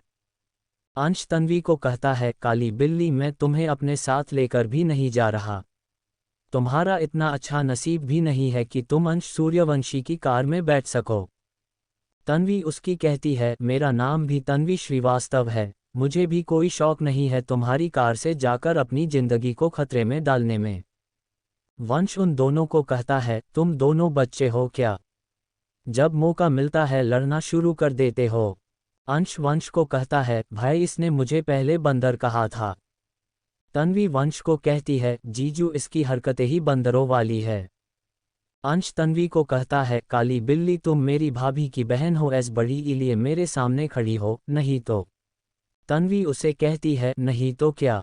यशोदा जी उन दोनों को कहती है, चुप करो तुम दोनों, जब देखो तब लड़ते रहते हो। तुम दोनों एक ही कार से आ रहे हो, तुम दोनों की ये ही सजा है, बस बात खत्म। यशोदा जी वंश और तारा के साथ बाहर चली जाती है। अंश और तन्वी एक दूसरे की तरफ गुस्से में देखते हैं और बाहर चले जाते हैं। वंश की कार जा चुकी थी। अंश अपनी स्पोर्ट्स कार में बैठ जाता है, तन्वी भी उसकी कार का पीछे का दरवाजा खोलने लगती है। अंश उसको कहता है, काली बिल्ली मैं कोई तुम्हारा ड्राइवर हूँ जो तुम पीछे बैठ रही हो। तन्वी उसे कहती है, मुझे तुम्हारे साथ नहीं बैठना, पीछे बैठ जाऊंगी मैं। अंश उसे कहता है, तुम क्या चाहती हो मैं तुम्हें छोड़कर चला जाओ, आगे बैठो। तन्वी को अंश पर बिल्कुल भरोसा नहीं था, वो उसको छोड़कर भी जा सकता था। तन्वी आगे बैठ जाती है। अंश उसे कहता है, सीट बेल्ट लगाओ। तन्वी सीट बेल्ट लगाने की कोशिश करती है, पर उससे सीट बेल्ट नहीं लग रही थी। अंश उसको देखता है और उसकी तरफ झुककर सीट बेल्ट लगाने लगता है। तन्वी उसको इतने पास देखकर हकलाते हुए कहती है, ये क्या कर रहे हो तुम, मेरे पास क्यों आ रहे हो तुम, मैं जीजू को बता दूंगी। अंश उसकी सीट बेल्ट लगाते हुए उसे कहता है, अपनी बकवास बंद करो, मेरी मॉम और भाई ने कहा है तब तुम मेरे पास बैठी हो, नहीं तुम जैसी बेवकूफ़ लड़की को अंश सूर्यवंशी अपने आसपास भी नहीं आने देता। अंश कार स्टार्ट कर देता है। तन्वी उसे गुस्से में कहती है, बंदर कहीं के बेवकूफ़ कैसे कहा। अंश कार की स्पीड तेज करते हुए कहता है, तुम्हें। कार की फास्ट स्पीड होने से तन्वी कसकर सीट बेल्ट पकड़ लेती है। वो उसे कहती है, धीरे चलाओ, मुझे इतनी जल्दी ऊपर नहीं जाना। अंश अपनी कार की स्पीड और तेज कर लेता है, फिर उसे हंसते हुए कहता है, सुनाई नहीं दे रहा, थोड़ी जोर से बोलो। तन्वी अपने आप से कहती है, जीजू ने भी कहा फंसा दिया मुझे। इससे अच्छा तो घर में बैठकर पढ़ ही लेती मैं, भगवान जी मुझे इस बंदर के खतरनाक इरादों से बचाना। थोड़ी देर में पूरा सूर्यवंशी परिवार राशि और विशाल की सगाई में पहुंच जाता है। तन्वी अंश को गुस्से में देखते हुए जल्दी से कार से उतरकर तारा के पास चली जाती है। यशोदा जी राशि की मॉम डैड से बात कर रही थी। वो सभी अपने आपस के गीले शिकवे खत्म कर लेते हैं आपस में बात करके। थोड़ी देर बाद राशि और विशाल वहां आते हैं। राशि ने ब्लू गाउन पहन रखा था। विशाल ने ब्लू ब्लेजर पहन रखा था। राशि यशोदा जी के पास आती है। यशोदा जी वहां से जाने लगती है। राशि उनको कहती है, आंटी आई एम सॉरी, शादी से भागने के लिए। यशोदा जी उसे कहती है, मैं नहीं करने वाली तुझे माफ़, यहाँ सगाई में भी बस विशाल के लिए ही आई हूँ मैं। तुझे कभी माफ़ नहीं करूँगी मैं। राशि उन्हें कहती है, आपको तो खुश होना चाहिए, आपके बेटे को अपनी पसंद की पत्नी मिल गई है। मेरे साथ तो उसकी जिंदगी बर्बाद ही होती। आप बताओ मेरे साथ खुश रहता वो कभी। मेरी वजह से आपको तारा जैसी इतनी प्यारी बहू मिल गई जिसके साथ आपका बेटा इतना खुश रहता है। यशोदा जी उसे कहती है, वो बात अलग है, और तारा से शादी वंश ने की थी, तेरा क्या हाथ था उसमें। वो तो मेरे बेटे की किस्मत अच्छी है जो उसे तारा ने हाँ कह दिया शादी के लिए, नहीं तूने तो शादी से भागकर उसको कहीं मुंह दिखाने के लायक नहीं छोड़ा था। एक बार भी तूने भागने से पहले नहीं सोचा था तेरे मॉम डैड और मुझ पर क्या बीतेगी तेरे उस फैसले से। राशि उन्हें कहती है, आंटी आई एम सॉरी, हो गया जो होना था। तभी वह तारा आती हैं और यशोदा जी को कहती है, मॉम प्लीज़ आप पुरानी बातों को भूल जाओ और राशि को माफ़ कर दो, ये दिल से सॉरी है। यशोदा जी तारा को कहती है, पहले तो बस वो वंश राशि राशि करता रहता था, अब तू भी तारा। तुझसे मुझे ये उम्मीद नहीं थी। तारा उनको कहती है, प्लीज़ मॉम मेरे लिए माफ़ कर दो, please please please. Yashoda ji उसे कहती है, ठीक है बस तेरे लिए। राशि यशोदा जी को हग करके कहती है, थैंक यू आंटी। राशि फिर तारा को हग करके उसे भी थैंक यू कहती है। कुछ देर बाद राशि और विशाल की रिंग सेरेमनी होने वाली थी। वो दोनों स्टेज पर थे। वो दोनों एक दूसरे को रिंग पहनाने ही वाले थे, तभी लाइट चली जाती है। चैप्टर 49 वंश प्रपोज तारा। दे से ही पूरे हॉल की लाइट चली जाती है। सब लोग ये सोचने लगते हैं लाइट कैसे चली गई। तभी एक स्पॉट लाइट जलती है तारा और वंश के ऊपर। तारा को कुछ समझ में नहीं आता क्या हो रहा है। वो वंश की तरफ कंफ्यूजन में देखने लगती है। तारा वंश से पूछती है, मिस्टर सूर्यवंशी ये सब क्या हो रहा है। वंश अपनी जेब से अंगूठी निकलता है। तारा उस अंगूठी को देखकर उससे पूछती है, मिस्टर सूर्यवंशी। वंश उसकी बात पूरी होने से पहले से उसको कहता है, मुझे पता है मैंने आपके साथ बहुत गलत किया है। हर लड़की का सपना होता है उसकी शादी सभी रीति रिवाजों के साथ हो, वो अपनी शादी का पूरा आनंद लें, उसके परिवार के सभी सदस्य उसकी शादी में उसके साथ हों। पर हमारी शादी में ऐसा कुछ भी नहीं हुआ था। हमारी शादी बिल्कुल नॉर्मल हालतों में नहीं हुई थी। सब ने आपको गलत समझा। आप उन सब बातों को कभी डिजर्व नहीं करते थे, फिर भी आपने कभी कोई शिकायत नहीं की मुझसे। ना कभी मुझसे कोई उम्मीद रखी, ना ही कभी मुझसे कोई मांग की आपने। हमारे रिश्ते को पूरी ईमानदारी से निभाया आपने। अब मेरी बारी है, मैं चाहता हूँ हम फिर से शादी करें, इस बार पूरी दुनिया के सामने, सारे शादी के रीति रिवाजों के साथ, हमारे पूरे परिवार के सामने। इस बार सब कुछ आपकी मर्जी से होगा। वंश अपने घुटनों के बल बैठ जाता है। फिर वो तारा से पूछता है, तारा क्या आप मुझसे फिर से शादी करना चाहेंगे। तारा कुछ भी नहीं कहती, उसकी आंखों से खुशी के आंसू आने लगते हैं। उसे बिना मांगे जीवन में इतना कुछ मिल गया था। वंश जैसा इतना प्यार करने वाला पति, इतना अच्छा ससुराल। वंश तारा को धीरे से कहता है, तारा कोई तो जवाब दीजिए। तन्वी थोड़ी जोर से तारा को कहती है, दीदी हाँ बोलिए जीजू को, आपके ही पति है जीजू, इनको माना थोड़ी ना करोगी आप। इनसे शादी नहीं करोगे तो किसके साथ करोगे। अंश भी थोड़ी जोर से तारा को कहता है, भाभी हाँ कह दीजिए भाई को, अब इनकी उम्र हो गई है, अब तक इसे घुटने के बल बैठे रहेंगे, कहीं घुटनों में दर्द न हो जाए। वंश तारा को कहता है, तारा अब तो हाँ कह दीजिए, क्या आप मुझसे फिर से शादी करोगे। तारा वंश को खड़ा करती है और हाँ में सर हिलाकर वंश को कहती है, जी मिस्टर सूर्यवंशी, मैं आपसे फिर से शादी करूंगी।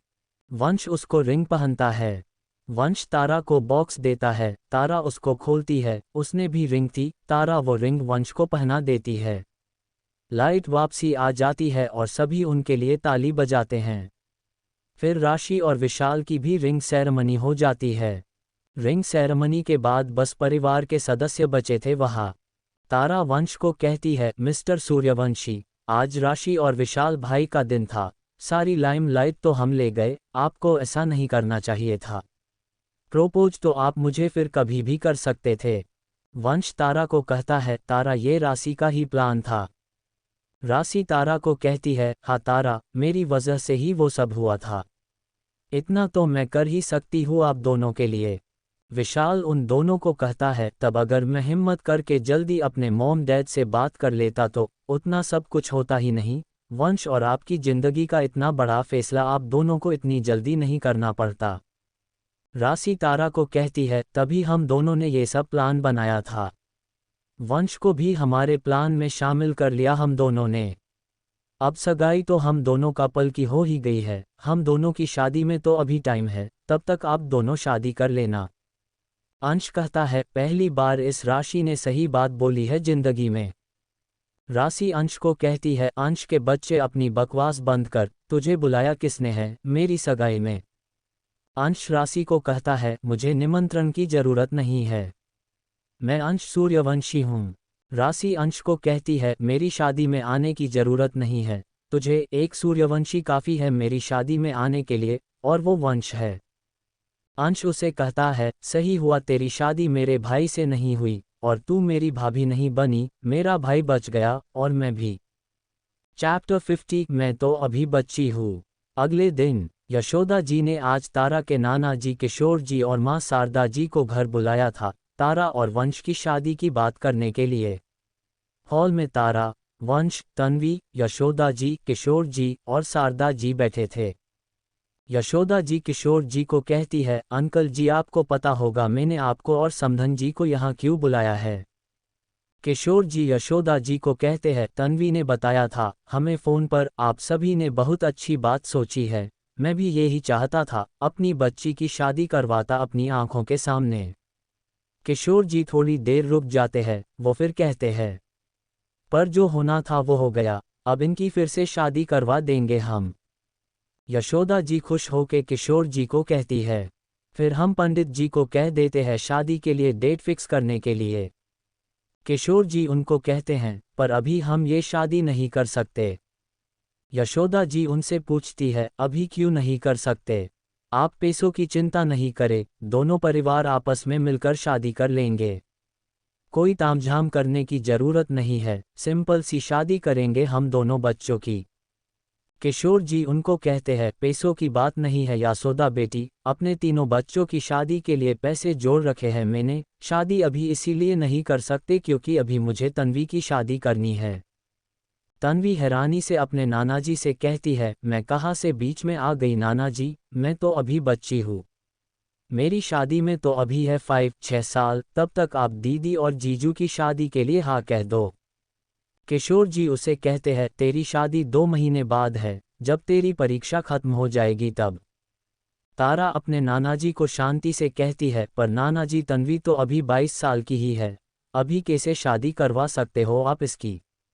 कॉलेज भी खत्म नहीं हुई इसकी अभी। वंश भी नाना जी को कहता है, नाना जी तारा सही कह रही है, पहले तन्वी की कॉलेज खत्म हो जाए, ये अपने पैरों पर खड़ी हो जाए, फिर करवा देना आप इसकी शादी। नाना जी उन दोनों को कहते हैं, इसकी परीक्षा हो जाए तभी तो 2 महीने बाद शादी है, सगाई तो कर दी है मैंने। तन्वी अपनी मम्मी को कहती है, मम्मी नाना जी क्या बोल रहे हैं, मेरे बिना कैसे सगाई हो सकती है मेरी, मुझे नहीं करनी शादी, आप बोलो नाना जी को। मुझे पहले PhD करनी है, फिर दीदी की तरह जॉब करनी है। मुझसे पूछा भी नहीं नाना जी ने 2 महीने में मेरी शादी तय करवा दी इन्होंने, मेरे साथ ऐसा क्यों कर रहे हैं ये? शारदा जी कुछ भी नहीं कहती, वो अपने पापा के खिलाफ नहीं जा सकती थी। किशोर जी तन्वी को कहती है, मुझे पता है मैं जल्दी कर रहा हूँ, पर मुझे तेरी शादी करनी पड़ रही है। मैंने लड़के वालों को जबान दे दी है, मैं पीछे नहीं हट सकता अब। बहुत अच्छा लड़का है वो। तारा किशोर जी को कहती है, कुछ सालों बाद करवा देना शादी आप नाना जी, अभी बच्ची है ये। किशोर जी उसकी कहते हैं, लड़के वालों को अभी शादी करनी है। लड़के के दादाजी की तबीयत खराब रहती है, 2 महीने के लिए भी बहुत मुश्किल से माने हैं वो। तन्वी रोने लगती है, वो किशोर जी को कहती है, मुझे नहीं करनी किसी से भी शादी। किशोर जी तन्वी को अपने पास बुलाते हैं, तन्वी उनके पास आकर बैठ जाती है, किशोर जी उसको प्यार से समझते हैं। ये रिश्ता तारा के लिए मांगा था मैंने लड़के वालों से। जिस दिन इसकी शादी दामाद जी के साथ हुई थी, उसके अगले दिन इसकी सगाई करने वाले थे हम। लड़के वालों ने सारी तैयारी कर ली थी, उनकी कितनी बदनामी हुई पूरी जात बिरादरी में कि सगाई नहीं हुई लड़के की। टीवी में तब ऐसी खबरें आ रही थी कि तारा ने भागकर शादी की है दामाद जी से। मुझे और तेरी मम्मी को भी बहुत बातें सुनने को मिली थी तब कि हमारी बेटी ने भागकर शादी कर ली। तब दोनों परिवार की इज्जत बचाने के लिए हमने ये फैसला लिया कि तेरी शादी उस लड़के से कर देंगे, ताकि बिरादरी में दोनों घरों की इज्जत बच जाए। लड़के ने भी तुझे पसंद कर लिया, क्या तू चाहती है तेरे नानाजी का सर नीचा हो जाए लड़के वालों के सामने? तन्वी नमे सर हिलाती है। किशोर जी कहते हैं, फिर कर ले ये शादी। तन्वी फिर से ना में सर हिलाती है। वो उनको कहती है, शादी ऐसे थोड़ी न होता है नाना जी, दीदी की उस लड़के से शादी नहीं हुई तो आप मेरी शादी उससे करवा रहे ही, दुल्हन कैसे बदल सकते हो आप? आप क्या चाहते हो मेरे साथ भी वो हो जो मम्मी के साथ हुआ था? तब आपने अपनी बेटी के साथ गलत किया था, अब आप अपनी नाती के साथ गलत कर रहे हो। चैप्टर 51 तूने जवई जी से शादी क्यों की थी? तारा तन्वी का हाथ पकड़कर उसको आगे कुछ भी बोलने से रोक लेती है। तन्वी नानाजी को कहती है, मैं नहीं करूंगी शादी। यशोदा जी वंश को कहती है, वंश हमें तारा के घर वालों को अकेले में बात करनी देनी चाहिए। वंश हमें सर हिलाता है और यशोदा जी और वंश वहां से चले जाते हैं। किशोर जी तन्वी को कहते हैं, लड़का बहुत अच्छा है, तुझे किसी भी बात के लिए कभी मना नहीं करेगा। तुझे जो करना है कर लेना शादी के बाद। तन्वी किशोर जी को कहती है, पापा भी तो अच्छे थे, उनके जाने के बाद क्या हुआ? हमारे साथ आपको याद नहीं है क्या, आपकी बेटी को कैसे दिन देखने पड़े थे? वो तो आप थे, नहीं कहा जाते हम चारों। तारा किशोर जी को कहती है, नाना जी तन्वी सही कह रही है, आपको पता नहीं है क्या तन्वी की हालत, सुबह उठते ही इसको दवाइयों की ज़रूरत होती है। अपने पैरों पर खड़ी रहेगी तो कम से कम अपनी दवाइयों के लिए तो इसे किसी से पैसे नहीं मांगने पड़ेंगे। किशोर जी तारा को कहते हैं, पति से पैसे मांगने में कैसी शर्म, जो होता है दोनों का होता है। तन्वी अपने नानाजी को कहती है, मैं जॉब करने लग जाओ, फिर आप जिससे कहोगे मैं शादी कर लूंगी। नहीं माना करूंगी आपको, किसी और पर निर्भर नहीं होना चाहती मैं। नानाजी तन्वी के कहते हैं, सिर्फ अपने परिवार की बात होती तो मैं कुछ सोच भी लेता, पर अभी लड़के वालों का भी नाम है इन सब में। उनकी इज्जत पर हमारी वजह से एक बार उंगली उठ गई है। इस बार मैंने मना किया तो वो किसी को मुंह दिखाने के लायक नहीं रहेगी। किशोर जी तारा और तन्वी को कहते हैं, तुम दोनों क्या चाहती हो तुम्हारे नानाजी की वजह से किसी की इज्जत मिट्टी में मिल जाए, तुम्हारे नानाजी को किसी के सामने शर्मिंदगी महसूस हो, उनको घर के बाहर निकलने के की भी 100 बार सोचना पड़े। वो दोनों नमे सर हिलाती है। किशोर जी तारा को कहते हैं, तारा तूने जवई जी से शादी क्यों की थी? जवई जी के परिवार के इज्जत बचाने के लिए तूने ये शादी की थी ना? तारा हाँ में सर हिलाती है। किशोर जी तारा को कहते हैं, लड़के वालों के परिवार का क्या, उनके सामने भी अभी वही परिस्थिति है, उस लड़के का एक बार समाज के सामने बेइज्जती हो चुकी है, अब फिर से उसकी सगाई नहीं होगी तो उनके परिवार का कितना नाम खराब होगा। तारा उसको कहती है, पर नानाजी तन्वी। नानाजी तन्वी को पूछते हैं, तुझे अपने नानाजी पर विश्वास है क्या? तन्वी हाँ में सर हिलाती है। नानाजी उससे कहते हैं, तो कर ले ये शादी। तन्वी कुछ भी नहीं कहती। नानाजी उससे कहते हैं, आज मैं हूँ तो तेरी शादी करवा सकता हूँ, अभी पैसे भी हैं मेरे पास, कल तो पता नहीं क्या हो जाए, हमारे पास पैसे रहे या नहीं रहे, मैं रहूँ या ना रहूँ। तन्वी किशोर जी को चुप करते हुए कहती है, नानाजी आप ये क्या कह रहे हो? आप कहाँ जाओगे? किशोर जी तन्वी को कहते हैं, यही सच है, आज हूँ मैं, कितना टाइम बचा है मेरे पास। उम्र हो गई है मेरी भी, सोचा था जल्दी से तुम दोनों की शादी करवाकर अपनी जिम्मेदारियों से मुक्ति मिल जाएगी मुझे। तारा की शादी तो डे से होनी थी, वैसे हो गई, उसमें मेरा कोई हाथ नहीं था, पर तेरी शादी में करवाना चाहता हूँ, तेरा कन्या दान करके तुझे अपने जीते जी विदा करना चाहता हूँ। बात हाँ है या ना है तेरी शादी के लिए।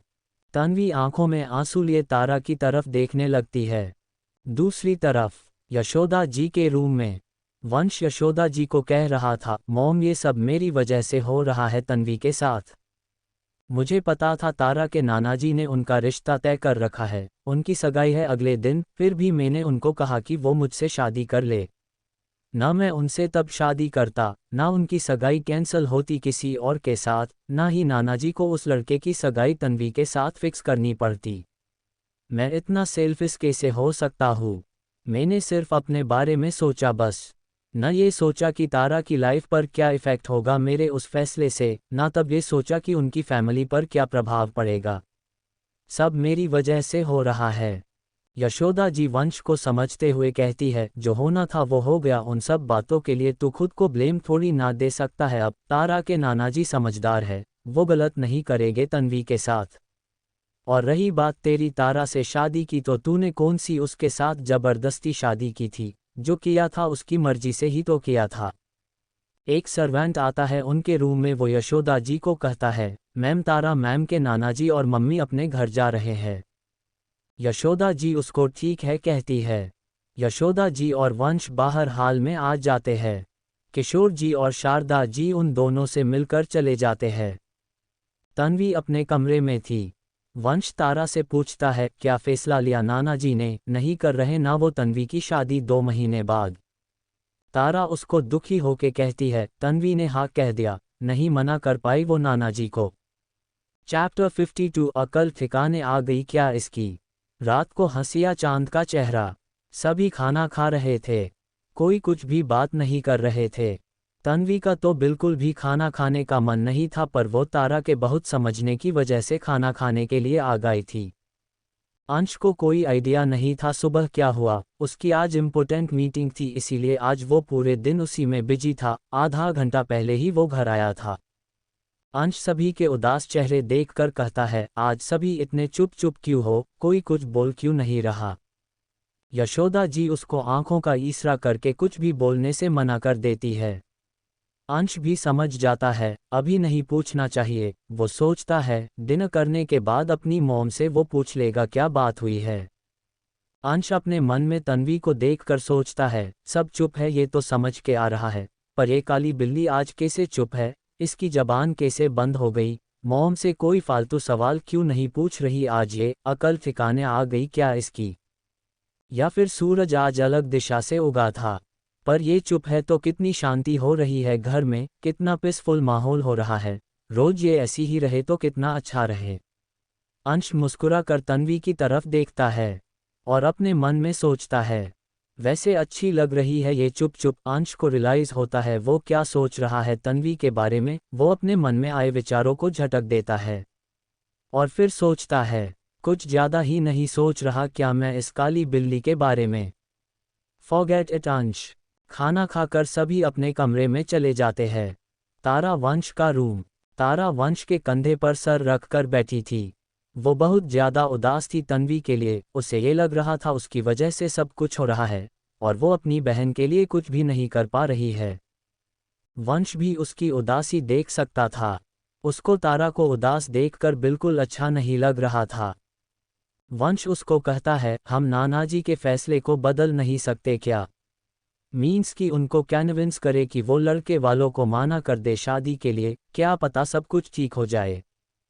तारा वंश को कहती है, नाना जी के लिए सबसे आगे अपनी इज्जत से वो अपना डिसीजन नहीं चेंज करेंगे। जब मैं उनको शादी के लिए नहीं माना कर पाई, तन्वी भी नहीं कर सकती उनको माना। उनके एहसान बहुत ज़्यादा है हम पर, हम उनके खिलाफ नहीं जा सकते कभी भी। दूसरी तरफ यशोदा जी के रूम में अंश यशोदा जी के रूम में बैठा था, उनसे बातें कर रहा था। वो उनसे पूछता है कि आज सभी का बिहेव ऐसा क्यों था डिनर के वक्त, और यशोदा जी ने उसको चुप रहने के लिए क्यों कहा था। यशोदा जी उसको सारी बात बताती है जो भी सुबह हुई थी तारा के नाना जी और मम्मी के आने के बाद।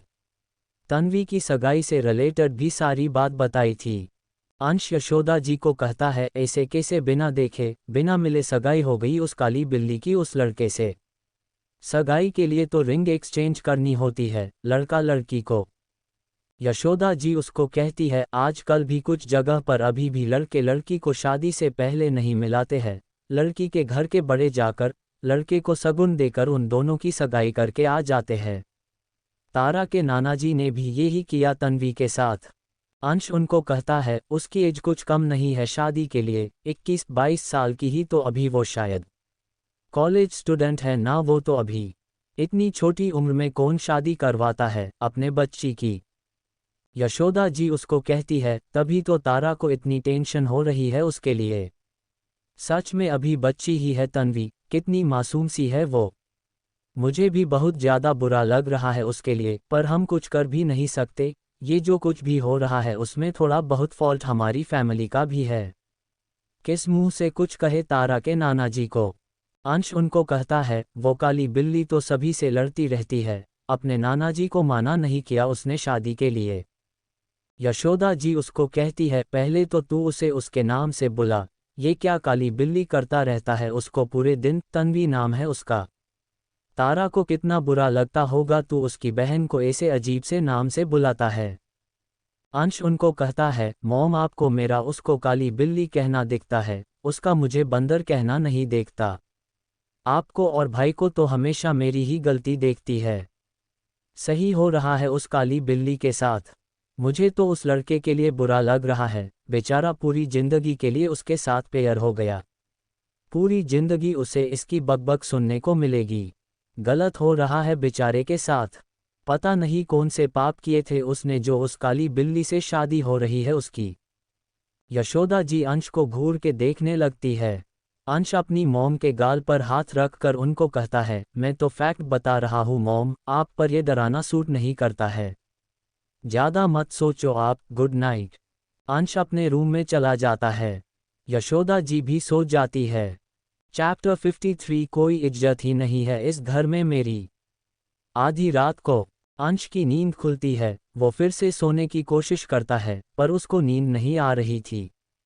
वो कुछ देर छत पर चला जाता है ताज़ी हवा खाने के लिए।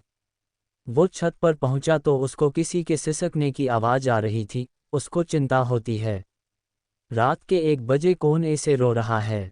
घर में इस वक्त वो 5 लोग ही थे, सभी सर्वेंट क्वार्टर में रहते थे। अंश अपने मन में सोचता है ये इतनी रात को यहाँ छत पर कौन रो रहा है, कोई सर्वेंट है क्या, कहीं कोई घोस्ट तो नहीं है ना। अंश तू ये क्या सोच रहा है, घोस्ट रियल नहीं होते हैं, ये रात को हॉरर सीरीज बिंज वॉच करना बंद करना पड़ेगा। अंश उस आवाज़ के पीछे जाता है, ये आवाज़ एक अंधेरे कोने से आ रही थी। आज अमावस की रात थी, इसीलिए ज़्यादा चांद की रोशनी भी नहीं रही थी, सिर्फ आर्टिफिशियल लाइट की रोशनी ही आ रही थी। अंश डरते हुए वहां जाता है। उसे थोड़ा थोड़ा दिखता है कि वहां कोई लड़की बैठकर रो रहा है। अंश आवाज लगता है कौन है यहाँ, देखो तुम्हें कोई प्रॉब्लम है तो, इसे रोने से कुछ नहीं होगा। रोने से किसी भी चीज़ का सॉल्यूशन नहीं निकलता है। मेरी मॉम कहती है रोकर इंसान सिर्फ खुद को ही तकलीफ देता है। बड़ी लिए रोकर अपना टाइम वेस्ट नहीं करना चाहिए और अपनी प्रॉब्लम को सॉल्व करने के बारे में सोचता चाहिए। वो लड़की जल्दी से वहां से उठकर भाग जाती है। अंधेरा ज़्यादा होने की वजह से अंश को उस लड़की का चेहरा नहीं दिखता है। अंश भी थोड़ी देर बाद नीचे चला जाता है और अपने रूम में जाकर सो जाता है। अगले दिन तारा उठते ही तन्वी के रूम में जाती है, तन्वी पढ़ रही थी। तारा उसके पास जाकर बैठ जाती है। तन्वी उसको देखकर उसको गुड मॉर्निंग कहती है। तारा उसको पूछती है तू ठीक है ना। तन्वी उसको मुस्कुराते हुए कहती है मैं ठीक हूँ अब दीदी। मुझे किसी ने समझा दिया है दुखी होने से कुछ भी नहीं होगा, अपनी प्रॉब्लम खुद ही सॉल्व करनी पड़ेगी। तारा उसको पूछती है तू सच में ठीक है ना। तन्वी उसको कहती है मैं ठीक हूँ दीदी, शादी तो होनी ही थी। नानाजी ने कौन सा बुरा लड़का ढूंढा होगा मेरा लिए। नानाजी अगर यही चाहते हैं तो कर लूंगी शादी। तारा उसको कहती है, तू उस लड़के से मिलना चाहती है क्या शादी से पहले? यूँ कहे तो नानाजी से कहकर तुम दोनों की मीटिंग फिक्स करवा देती हूँ मैं। शादी से पहले एक दूसरे को जान लो। तन्वी अपनी बुक्स में देखते हुए कहती है, मुझे नहीं मिलना उस लड़के से। मुझसे बिना मिले उसने मुझसे सगाई कर ली तो शादी भी कर लेगा। और वैसे भी शादी तो 2 महीने बाद है, उससे पहले उससे भी बड़ी प्रॉब्लम है मेरे सामने, ये एग्जाम की, पहले इसको सॉल्व कर लेती हूँ। कुछ घंटे बाद सभी डाइनिंग टेबल पर बैठे थे। आज तन्वी भी खुश नजर आ रही थी। उसको खुश देखकर वंश और यशोदा जी को भी रिलीफ फील हो रहा था। तन्वी यशोदा जी से पूछती है, आंटी आपके घर में कितने रूम है? अंश अपने मन में सोचता है और इसके फालतू सवाल फिर से शुरू। एक दिन की ही शांति थी बस मेरे नसीब में। यशोदा जी तन्वी को बताती है, 30 रूम है। तन्वी उनको कहती है, आपके घर में इतने रूम है तो आप कोई पेइंग गेस्ट क्यों नहीं रख लेते? आपकी एक्स्ट्रा इनकम हो जाएगी। मेरी कॉलेज में बहुत सारे बच्चे हैं जो एग्जाम के लिए बहुत दूर से आते हैं, उनको फिर होटल में रहना पड़ता है। होटल महंगी पड़ जाती है। तन्वी ऐसे यशोदा जी से बातें कर रही थी। अंश अपने कान बंद करते हुए तन्वी को कहता है, 2 मिनट के लिए हम सबको शांति से खाना नसीब नहीं होने दे सकती क्या तुम? तन्वी उसको कहती है, तुमसे थोड़ी ना बात कर रही हूँ मैं तो आंटी से बात कर रही हूँ। तुम इसे ही अपने कान बंद रखो। गांधी जी के बंदर लग रहे हो। तन्वी हंसने लगती है। अंश वंश को कहता है, भाई आप देख लो अपनी प्यारी साली को। तन्वी अंश को कुछ कहने ही वाली थी पर वंश न में सर हिलाकर उसको मना कर देता है, तो तन्वी उसको कुछ भी नहीं कहती है। अंश यशोदा जी को कहता है, मॉम आप मुझे कह रही थी ना इसको तन्वी कहने के लिए, इसको तो आप कभी कुछ भी नहीं कहती हो, ये मुझे बंदर कहती है जब। यशोदा जी तन्वी को कहती है, ऐसे नहीं बोलना चाहिए, ये भी तुम्हें अब तन्वी ही कहेगा, तुम भी इस अंश कहा करो। तन्वी हाँ में सर हिलाकर खाना खाने लगती है। अंश अपने मन में सोचता है, इस घर में मुझे छोड़कर सभी से मॉम और भाई प्यार से बात करते हैं, कोई इज्जत ही नहीं है इस घर में मेरी। चैप्टर 54 वंश का सरप्राइज तारा के लिए। रात को हंसिया चांद का चेहरा। तारा तन्वी को पढ़ाने के बाद अपने रूम में आती है। वंश रूम में नहीं था, बेड पर एक पैकेट पड़ा हुआ था। तारा उसे खोलकर देखती है। उसमें एक बहुत सुंदर ब्लैक कलर का गाउन था, साथ में एक नोट था जिस पर लिखा हुआ था, एड्रेस आपके पास पहुंच जाएगा, मैं आपका इंतजार कर रहा हूँ। ज़्यादा टाइम नहीं लगाना वंश। तारा जल्दी से उस ड्रेस को पहनकर तैयार हो जाती है। वो एक ऑफ शोल्डर गाउन ड्रेस थी। उस ड्रेस के बॉर्डर पर रियल डायमंड से नक्काशी की हुई थी जो उसको और भी ज़्यादा सुंदर कर रही थी। तारा ने अपने बालों में मैसी बन बना लिया था, होठों पर रेड लिपस्टिक लगा ली थी, कानों में डायमंड इयरिंग, पैरों में हाई हील और गले में अपना शादी का मंगलसूत्र और डायमंड पेंडेंट पहन रखा था। तारा घर के बाहर जाती है। ड्राइवर उसका इंतजार कर रहा था। वो उसके लिए दरवाज़ा खोलता है। तारा उसमें बैठ जाती है। तारा बहुत ज़्यादा एक्साइटेड थी ये जानने के लिए कि उसके लिए क्या सरप्राइज तैयार किया होगा वंश ने। आधे घंटे में कार रुक जाती है। ड्राइवर तारा को एक लिफाफा देता है। तारा वो लिफाफा लेकर कार से बाहर आ जाती है। वो एक 7 स्टार होटल थी। तारा उस लिफाफे को खोलकर देखती है। उसमें लिखा था, रूम नंबर 601 में आपके मिस्टर सूर्यवंशी आपका इंतजार कर रहे हैं। उस नोट साथ में रूम की चाबी थी। तारा लिफ्ट में चली जाती है।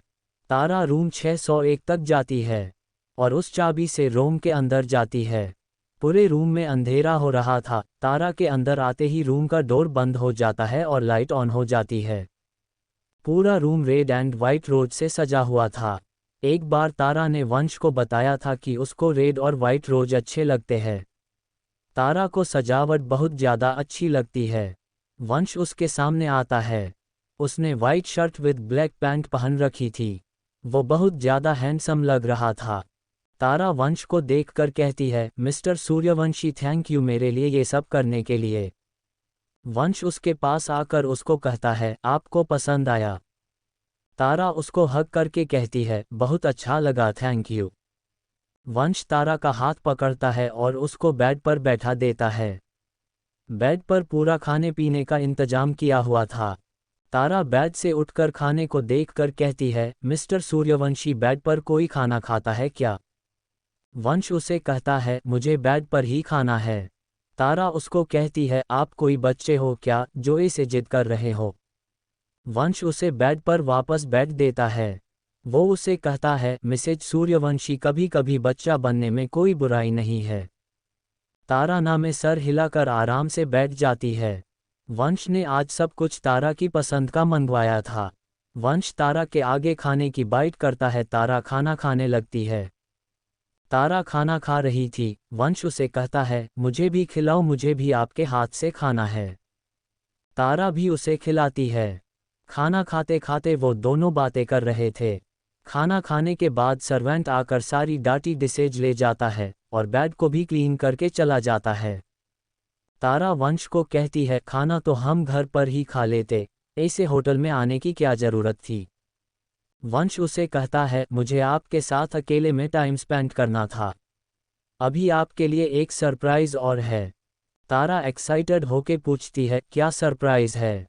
वंश रूम में एक बटन दबाता है जिससे उस रूम की ऊपर की छत हट जाती है और आसमान दिखने लगता है। पूरे शहर की लाइट जा चुकी थी, जिस वजह से आसमान में तारे ही तारे वन दिख रहे थे। तारा को वो नज़ारा बहुत ज़्यादा अच्छा लगता है। वंश म्यूज़िक प्ले कर देता है। फिर वंश तारा के आगे अपना हाथ करता है। तारा वंश का हाथ पकड़ लेती है और वो दोनों डांस करने लगते हैं। स्वर तेरे दर पे आके थम गए, नैना नमाजी बन गए, एक दूजे में यूं ढल के, आशिकाना आयत बन गए, मैं और तुम कैसी दिल लगाई कर गए, रूह की रुबाई बन गए, खाली खाली दोनों थे जो, थोड़ा सा दोनों भर गए, मैं और तुम, चलो जी आज साफ साफ कहता हूँ, इतनी सी बात है, मुझे तुमसे प्यार है, यूं ही नहीं मैं तुम पे जान देता हूँ, इतनी सी बात है। स्वर। तारा ने अपने एक हाथ को वंश के कंधे पर रख रखा था और दूसरे हाथ से वंश का हाथ पकड़ रखा था। वंश ने अपना एक हाथ तारा की कमर पर रख रखा था। तारा वंश के सीने पर अपने सर को रख कर कहती है, आपको नहीं लगता आप अपनी पावर का महसूस करते हैं? हमारी वजह से पूरे शहर की लाइट चली जाती है, लोगों को कितनी परेशानी होती है हमारी वजह से। वंश उसे कहता है, प्यार और जंग में सब चलता है। तारा उसे कहती है, तो आप मुझसे प्यार करते हो? वंश उसे कहता है, आपको नहीं पता। तारा उसे कहती है, आपने तो कभी कहा ही नहीं मुझे वो 3 मैजिकल वर्ड्स। वंश उसे कहता है, आपने भी तो नहीं कहा कभी मुझे वो 3 मैजिकल वर्ड्स। चैप्टर 55 वंश का तारा को पहली बार आई लव यू कहना। तारा और वंश दोनों एक दूसरे के दिल की बात समझ रहे थे। ये सच था कि वो दोनों एक दूसरे से बहुत ज़्यादा प्यार करते हैं। दोनों ये बात जानते भी थे कि उनके पार्टनर उनको सच्चे दिल से प्यार करता है, तभी शायद उन दोनों को कभी ज़रूरत ही नहीं एक दूसरे को आई लव यू कहने की। स्वर लगे ना ये धूप ज़रूरी, लगे ना ये छाँव ज़रूरी, मिलते हैं इश्क ज़मीं पर, अब 2 ही नाम ज़रूरी, मैं और तुम, अपना खुदा भी होगा, अपना ही रब ले लेंगे, खुद की बना के दुनिया, ये जिंदगी जी लेंगे, मैं और तुम, चलो जी आज। स्वर। दूसरी तरफ ट्यूलप। सूर्यवंशी हाउस में अंश आधी रात को घर आता है। वो अपने किसी दोस्त से मिलने चला गया था। वो अपने कमरे में जा ही रहा था, तभी उसे किचन में किसी की प्रेजेंस फील होती है। जब उसे किचन से कुछ गिरने की आवाज़ आती है, अंश किचन में जाता है देखने के लिए कि इतनी रात को कौन है। वो देखता है, तन्वी किचन काउंटर पर बैठकर आइसक्रीम खा रही थी। अंश उसे कहता है, इतनी रात को क्यों आवाज़ कर रही हो तुम? रात के भी चैन नहीं है तुम्हें? तन्वी उसे कहती है, वो सॉरी मुझसे ग्लास गिर गया था, तुम सो जाओ। अंश वापस जा ही रहा था तभी उसको कुछ याद आता है और वो वापस आता है और उसके हाथ से आइसक्रीम का बॉक्स छीन लेता है। तन्वी उसको गुस्से में देखकर पूछती है, अब तुम्हें तुम्हारे घर से कुछ चीज़ खाने में भी प्रॉब्लम है? अंश तन्वी को घूर के देखते हुए कहता है, तुम्हें डायबिटीज है ना और तुम आइसक्रीम खा रही हो, तुम्हें पता है ना ये तुम्हारे लिए सही नहीं है। तन्वी किचन काउंटर से उतरकर उसके हाथ से आइसक्रीम का बॉक्स लेते हुए कहती है, वो मेरे कल एग्जाम है तो मैं नर्वस हो रही थी, तो आइसक्रीम खाने से मुझे अच्छा फील होता है।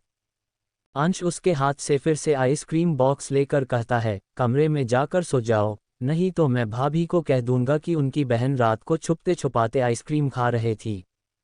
तन्वी तारा का नाम सुनकर डर जाती है। वो उसे कहती है, प्लीज़ दीदी को नहीं कहना, वो मुझे डांट लगाएगी आइसक्रीम के लिए, वो मम्मी को भी कह देगी, फिर वो मुझे डांट लगाएगी।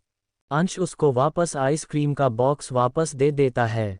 वो उसको कहता है, ठीक है, नहीं कहूँगा भाभी को, ले लो अपनी आइसक्रीम, कभी कभी तो मीठा खा ही सकती हो तुम भी। तुम्हारा भी तो मन करता होगा ना मीठा खाने का, खा लो, नहीं कहूँगा किसी को भी। तन्वी को यकीन नहीं हो रहा था, अंश उससे इतने प्यार से भी बात कर सकता है क्या कभी भी। पर वो ज़्यादा नहीं सोचती है और आइसक्रीम खाने लगती है, क्योंकि उसे शुगर के क्रेविंग हो रही थी। देसे जी तन्वी आइसक्रीम का स्कूप लेती है। अंश हंसते हुए उसकी फ़ोटो खींच लेता है। अंश बाहर जाते हुए कहता है, अब तो ये फ़ोटो तुम्हारे पूरे परिवार के पास जाएगी।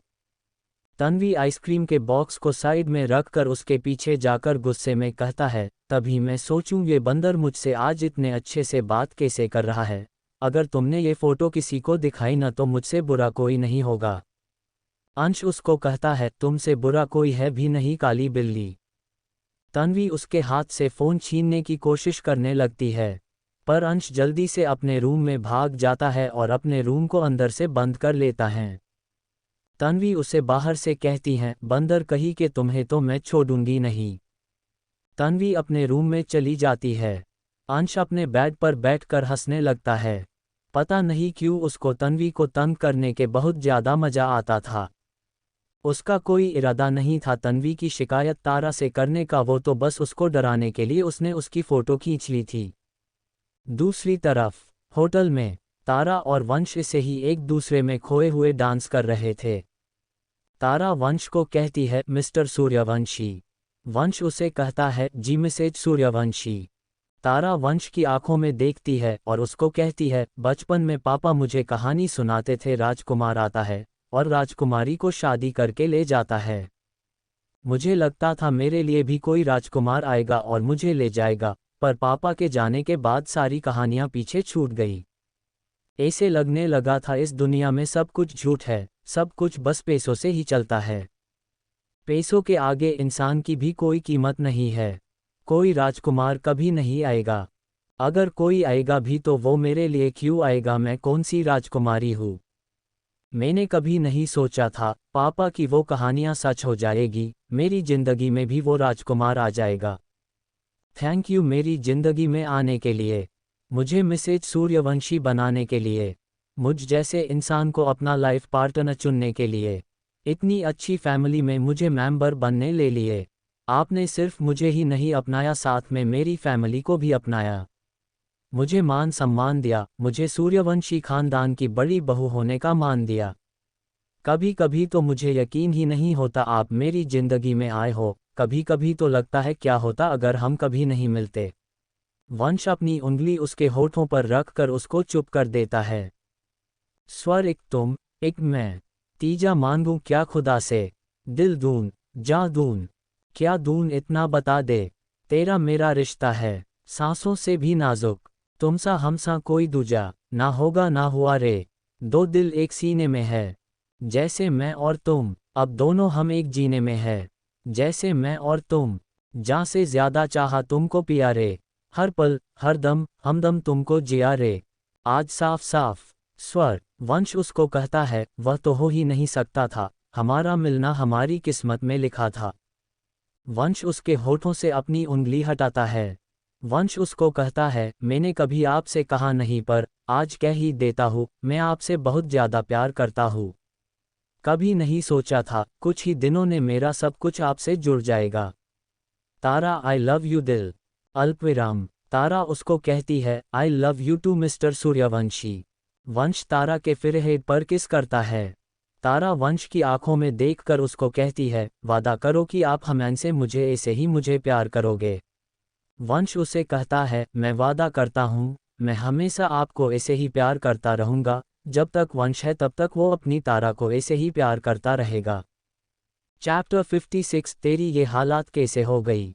अगले दिन तारा और वंश सुबह होटल से वापस घर आ गए थे।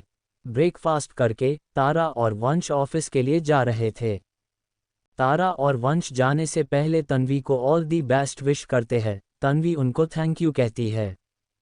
वंश तन्वी से पूछता है, तुम्हारे पेपर का टाइम कब से कब तक का है? तन्वी उसको बताती है, जीजू 11 बजे से 2 बजे तक है। वंश उसको कहता है, ऑल द बेस्ट, अच्छे से पेपर करना, ड्राइवर तुम्हें छोड़कर भी आ जाएगा और वापस भी लेने आ जाएगा। तन्वी उसको थैंक यू कहकर बाय कहती है। वंश और तारा ऑफिस चले जाते हैं। 11 बजे तन्वी ड्राइवर के साथ अपने कॉलेज चली जाती है। शाम को 5 बजे तारा और वंश घर आ जाते हैं। यशोदा जी और अंश हॉल में बैठकर बातें कर रहे थे। तारा और वंश फ्रेश होकर आते हैं और उनके साथ बातें करने लगते हैं। थोड़ी देर बाद तारा यशोदा जी से पूछती है, मॉम तन्वी तो अपने रूम में होगी। कॉलेज से आकर उसको नींद आती है। यशोदा जी कहती है, रूम में नहीं है वो तो कॉलेज से ही नहीं आए अभी तक। तारा अपने फ़ोन ने टाइम देखती है, 5:30 बज गए थे। उसे तन्वी की चिंता होने लगती है। तारा वंश को कहती है, मिस्टर सूर्यवंशी तन्वी का एग्जाम तो 2 बजे तक ही था, अभी तक कैसे नहीं आई? 10 मिनट का रास्ता है बस। अंश तारा को कहता है, भाभी आप उसे फ़ोन कर लो। तारा अंश को कहती है, भाई एग्जाम में फ़ोन अलाउड नहीं होता है। वंश उसको कहता है, तारा आप टेंशन नहीं लो, मैं ड्राइवर को फ़ोन करता हूँ। अपने किसी दोस्तों के साथ चली गई होगी वो। तारा अपने आप से कहती है, मैं नानाजी और मम्मी को क्या जवाब दूंगी, मेरे भरोसे उसको भेजा था यहाँ, कितनी धूप हो रही है बाहर। कहाँ होगी वो, कुछ खाया भी होगा या नहीं उसने। वंश ड्राइवर को फ़ोन करता है, उसको पूछता है कि तन्वी कहाँ है, उसको अभी तक लेकर क्यों नहीं आया। ड्राइवर कुछ बोलने ही वाला था, तभी वो देखता है तन्वी गेट से अंदर आ रही थी। वंश फ़ोन काट कर देता है। तारा और वंश जल्दी से तन्वी के पास जाते हैं। वो पसीने में लथपथ हो रही थी, वो बहुत ज़्यादा थक गई थी। तारा उसको पूछती है, तन्वी तुझे इतनी लेट क्यों हो गई? तेरे एग्जाम तो 2 बजे तक थी था ना? तन्वी हाफते हुए कहती है, पानी। तन्वी बेहोश हो जाती है। वंश उसको जल्दी से संभालता है और उसको जल्दी से सोफे पर लेटता है। वंश अंश को डॉक्टर को फ़ोन करने के लिए कहता है, अंश जल्दी से डॉक्टर को फ़ोन करता है। तारा उसका हाथ रब कर रही थी। तारा रोते हुए वंश को कहती है, मिस्टर सूर्यवंशी क्या हो गया इसे? इसका पूरा शरीर गर्म हो रहा है। वंश तारा को कहता है, कुछ भी नहीं होगा तन्वी को, डॉक्टर बस आते ही होंगे। 5 मिनट में डॉक्टर आ जाते हैं। डॉक्टर जल्दी से तन्वी को चेक करते हैं। थोड़ी देर में तन्वी को होश आ जाते हैं। डॉक्टर वंश को बताते हैं कि तन्वी को डिहाइड्रेशन से चक्कर आ गए थे। घबराहट और थकान के वजह से ब्लड शुगर लेवल भी हाई हो गया था इनका। दवाई देकर डॉक्टर चले जाते हैं। सर्वेंट तन्वी के लिए शुगर फ्री जूस लेकर आते हैं। तन्वी जूस पीती है, अब उसे बेटर फील हो रहा था। तारा उससे पूछती है, तुझे इतनी लेट कैसे हो गई, तेरी ये हालात कैसे हो गई? तन्वी उसे बताती है, दीदी मैंने ड्राइवर भैया को कहा था मुझे 2 बजे लेने आ जाना, पर वो आए ही नहीं मुझे लेने के लिए। मैं 1 घंटे कॉलेज के बाहर खड़ी होकर उनका वेट कर रही थी। धूप भी तेज हो रही थी, मुझे भूख भी लग रही थी, फ़ोन भी नहीं था मेरे पास, पैसे भी नहीं लेकर गई थी मैं अपने साथ। मैंने सोचा मैं नानाजी के घर चली जाती हूँ, पर मेरी सारी बुक्स यहाँ थी, कल भी एग्जाम है तो मैं पैदल ही आ गई घर। वंश को तन्वी की सुकर ड्राइवर पर बहुत गुस्सा आता है। वंश एक सर्वेंट को उस ड्राइवर को अंदर बुलाने के लिए कहता है। यशोदा जी तन्वी के लिए खाना लाने के कहती है एक सर्वेंट को, वो तन्वी के लिए खाना लेकर आती है। आज तन्वी ने एग्जाम की टेंशन की वजह से सुबह से खाना नहीं खाया था, वो खाना खाना लगती है। वो ड्राइवर अंदर आता है। वंश उसको गुस्से में पूछता है कि वो तन्वी को कॉलेज से लेकर क्यों नहीं आया। ड्राइवर डर जाता है वंश को इतने गुस्से में देखकर। ड्राइवर उसको बताता है, सर मैं तन्वी मैम को लेने के लिए गया था, पर रास्ते में मुझे अंश सर का कॉल आ गया। उन्होंने मुझे कहा कि उनके कोई इम्पोर्टेंट क्लाइंट आए हैं, फ़ौरन से उनको एयरपोर्ट से लेकर आना है। मैंने सर से कहा था मुझे तन्वी मैम को रिसीव करना है कॉलेज से, तो उन्होंने कहा कि वो किसी और साधन से आ जाएगी, तो मैं तन्वी मैम को लेने के लिए नहीं गया। ड्राइवर की बात सुनकर तन्वी के हाथ रुक जाते हैं खाना खाते खाते। वंश गुस्से में अंश की तरफ देखता है। वो अंश से पूछता है, तूने ड्राइवर को मना किया था तन्वी को कॉलेज से रिसीव नहीं करने के लिए। चैप्टर 57 क्या दुश्मनी निकाल रहा है ये। अंश वंश को कहता है, हाँ भाई, मैंने फ़ोन किया था ड्राइवर को, पर मुझे नहीं पता था ये ऐसे पैदल आ जाएगी क्या। वंश ड्राइवर को बाहर भेज देता है। तन्वी अपनी खाने की प्लेट साइड में रख देती है। वो तारा को कहती है, दीदी आप नाना जी को कह दो वो मुझे लेने आ जाएंगे, मुझे नहीं रहना यहाँ आपके घर में। आपके देवर को पहले दिन से पसंद नहीं था मेरा यहाँ रहना। मुझे ऐसे ही कह देता ये मैं चली जाती वापस, ऐसे ड्राइवर को कहकर मेरे खिलाफ साजिश करने की क्या ज़रूरत थी इसे। अंश तन्वी को गुस्से में कहता है, क्या बोल रही हो तुम, मैं क्यों साजिश करूँगा तुम्हारे खिलाफ, और कोई काम नहीं है मुझे तुम्हारे अलावा। वंश अंश की तरफ गुस्से में देख रहा था इसीलिए अंश चुप हो जाता है। तन्वी उठकर अपने रूम में जाने लगती है पर उसको चक्कर आ रहे थे। तारा उसको वापस बैठा देती है पर तन्वी उठकर अपने रूम में चली जाती है, उसका वहां रुकने का बिल्कुल भी इरादा नहीं था। तारा वंश की तरफ निराशा से देखती है। वंश उससे तन्वी के पास जाने का इशारा करता है। तारा तन्वी के पीछे चली जाती है। वंश अंश की तरफ गुस्से में देखते हुए यशोदा जी को कहता है, मॉम आप इसे कुछ कहोगी या मैं इसे अपने तरीके से समझाऊं, इससे पूछो क्या दुश्मनी निकाल रहा है ये तन्वी से, क्या बुरा किया है उसने इसके साथ। अपनी दीदी के घर पढ़ने आई है वो, बस इसे उसमें भी प्रॉब्लम है। कितनी कार है हमारे घर में, इसे उसी कार की ज़रूरत क्यों महसूस हुई जिस कार से तन्वी आने वाली थी। वंश भी तन्वी के रूम में चला जाता है। यशोदा जी अंश को पूछती है, अंश तूने ऐसा क्यों किया, अकेली लड़की है, उसे कुछ हो जाता तो आज क्या जवाब देते हम तारा के मम्मी और नाना जी को। अंश यशोदा जी को कहता है, मॉम मुझे लगा वो दूसरी कार या किसी कैब में आ जाएगी। वो क्या पागल है क्या, इसे 2:30 बजे घंटे पैदल चलकर धूप में आए है। अपने घर से कार मांगा लेती, किसी दोस्त के साथ आ जाती। मैंने बस ड्राइवर को कॉल किया था, मुझे नहीं पता था वो इसे घर आ जाएगी क्या। यशोदा जी अंश को कहती है, तन्वी के घर में कार नहीं। अंश कहता है, मुझे थोड़ी ना पता था, और कार किसके घर नहीं होती है। यशोदा जी अंश को समझती है, सबके घर में कार नहीं होती है। तारा की घर की कंडीशन हमारे घर की तरह नहीं है, तुझे बचपन से लग्जूरियस लाइफ मिली है, सभी को ऐसी जिंदगी नसीब नहीं होती है। तारा के घर वाले सीधे साधे मिडिल क्लास लोग हैं, आम जिंदगी जीते हैं। अंश उनको कहता है, मॉम मैंने कुछ भी इंटेंसली नहीं किया था, मुझे नहीं पता था उसके पास फ़ोन या पैसे नहीं होंगे क्या। मुझे बस अपने क्लाइंट के लिए कार भेजनी थी, मैंने बस ड्राइवर को फ़ोन किया था, मुझे नहीं पता था भाभी की वो बहन उसी कार से घर आने वाली है क्या। यशोदा जी उसे कहती है, जो हुआ सो हुआ, तूने ना चाहते हुए भी तन्वी को ठेस पहुंचाई है, तू अब उससे माफ़ी मांग ले। अंश हैरानी से यशोदा जी को कहता है, मैं क्यों माफ़ी मांगूं, मेरी क्या गलती है, मैं किसी से भी काफ़ी नहीं मांगने वाला, उससे तो बिल्कुल भी नहीं। यशोदा जी अंश को समझते हुए कहती है, तूने देखा नहीं तेरे उस एक फ़ोन कॉल से क्या हाल हो गया उस बच्ची का। एग्जाम की टेंशन की वजह से बिना खाए चली गई थी, पूरे दिन से खाना नहीं खाया था उसने। 1 घंटे कॉलेज के बाहर खड़ी थी धूप में वो, 2:30 बजे घंटे पैदल चलकर यहाँ आए है वो। रास्ते में उसको चक्कर आ जाते तो। हमारे घर पर रुकी हुई है वो, हमारे घर की बहू की छोटी बहन है, हमारी जिम्मेदारी है, वंश की जिम्मेदारी है। तारा के घर वालों को आज के बारे में पता चलेगा तो क्या इज्जत रह जाएगी हमारी उनके सामने। क्या सोचेंगे वो वंश के बारे, उनकी बेटी के साथ ऐसा बर्ताव हुआ हमारे घर में, वो भी तेरी वजह से। तारा तुझे इतना मान देती है, वो क्या सोच रही होगी तेरे बारे में। मुझे कुछ भी नहीं पता, तूने गलती की है, तू ही माफ़ी मांगेगा अब तन्वी से।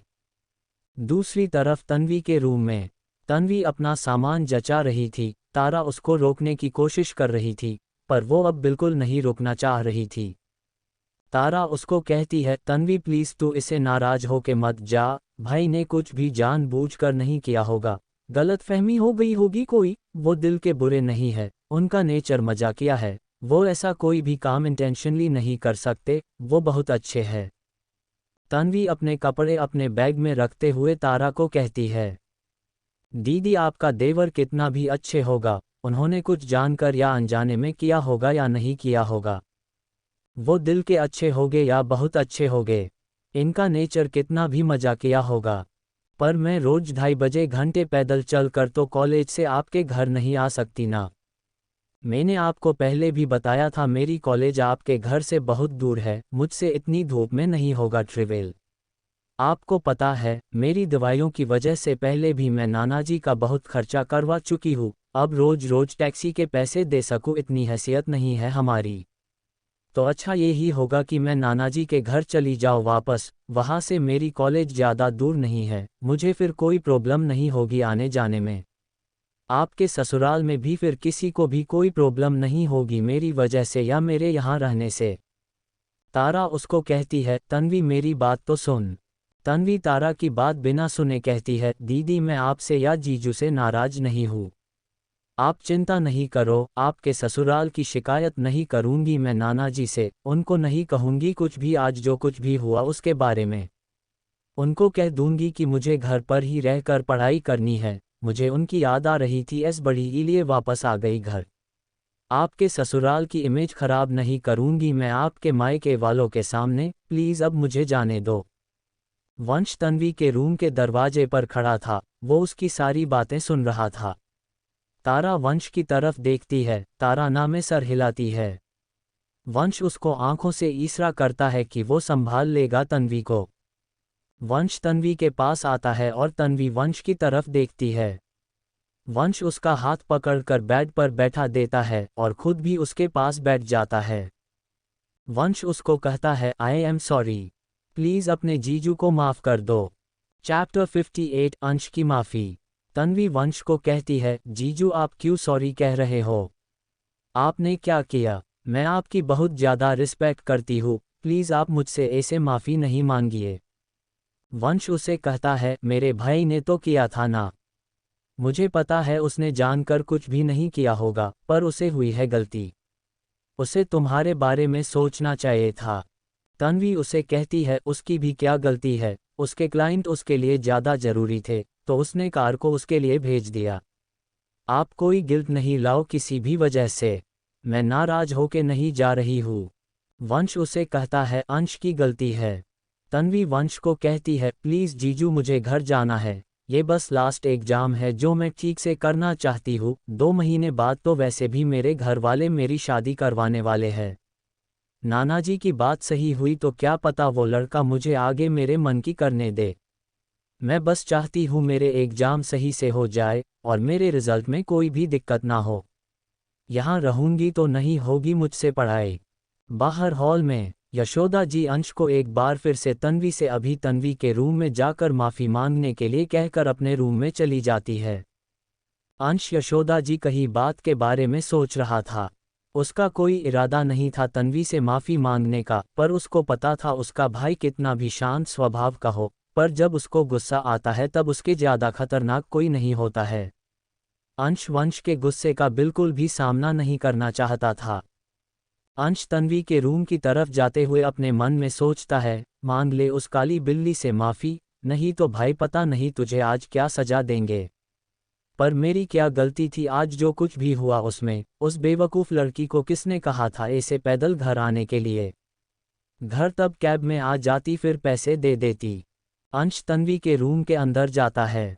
वंश तन्वी को समझने की कोशिश कर रहा था। सभी लोगों की नज़र अंश की तरफ जाती है।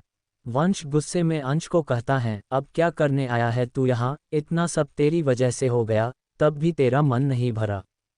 अंश वंश को कहता है, भाई मैंने कुछ भी आपकी साली को हर्ट करने के लिए नहीं किया था। फिर भी मैं इससे माफ़ी मांगने के लिए तैयार हूँ, क्योंकि मेरी वजह से अनजाने में इसे परेशानी हुई थी। अंश तन्वी को कहता है, आई एम सॉरी। अंश बाहर जाने लगता है, वंश उसे रुकने के लिए कहता है। अंश वही रूम में रुक जाता है। वंश तन्वी से पूछता है, तुमने इसे माफ़ किया? तन्वी नमे से हिलाती है। अंश अपने मन में सोच रहा था, मुझे तुम्हारी माफ़ी चाहिए भी नहीं, मॉम ने बस मुझे तुमसे माफ़ी मांगने के लिए कहा था, वो कर लिया मैंने। रखो अपनी माफ़ी अपने पास। तारा तन्वी से कहती है, तन्वी अब गुस्सा थूक दे, भाई ने सॉरी कहा ना, नानाजी ने बचपन में सिखाया था ना, किसी से भी नाराजगी नहीं रखनी चाहिए। कर दे माफ, और प्लीज़ ये वापस जाने का प्लान भी कैंसिल कर दे। तन्वी तारा से कहती है, दीदी मैं तो रुक जाऊंगी पर आपके देवर को पसंद नहीं है मेरा यहाँ रहना, ये इसका घर है। मुझे अब अंश सूर्यवंशी के घर में नहीं रहना। वंश उसे कहता है, ये घर तुम्हारी बड़ी बहन का भी, मैं अंश की गारंटी लेता ही अब ये तुम्हारे साथ अच्छे से रहेगा। अब अगर ये तुम्हें कुछ भी कहे तो तुम मुझे बता देना, मैं इसे घर से बाहर निकाल दूंगा। वंश की बात सुनकर अंश के कान खड़े हो जाते हैं। वो वंश को कहता है, भाई मैं आपका सगा छोटा भाई हूँ, आप मुझे कैसे घर से बाहर निकाल सकते हो? प्रॉपर्टी में मेरा भी बराबर का हिस्सा। वंश अंश की तरफ देखता है तो अंश चुप हो जाता है। चैप्टर 59 आपने मेरी दीदी में क्या देखा था? वंश तन्वी को कहता है, तुम कहीं नहीं जा रही हो, यही हो तुम। तन्वी उसे कहती है, पर जीजू। वंश उसे कहता है, पर वर कुछ भी नहीं सुनना मुझे। आज अगर तुम यहाँ से चली गई तो मैं समझ जाऊंगा कि तुमने कभी मुझे अपने फैमिली मेंबर नहीं माना। तन्वी अपने आप से कहती है, पता नहीं ये मेरे सभी घर वाले मुझे इमोशन ब्लैकमेल क्यों करते रहते हैं। पहले नानाजी ने शादी के लिए राजी कर लिया, अब जीजू, पता है तन्वी माना तो कर नहीं पाएगी। उसकी बातों को सुनकर वंश के चेहरे पर स्माइल आ जाती है। तन्वी वंश को कहती है, ठीक है मैं नहीं जाऊंगी।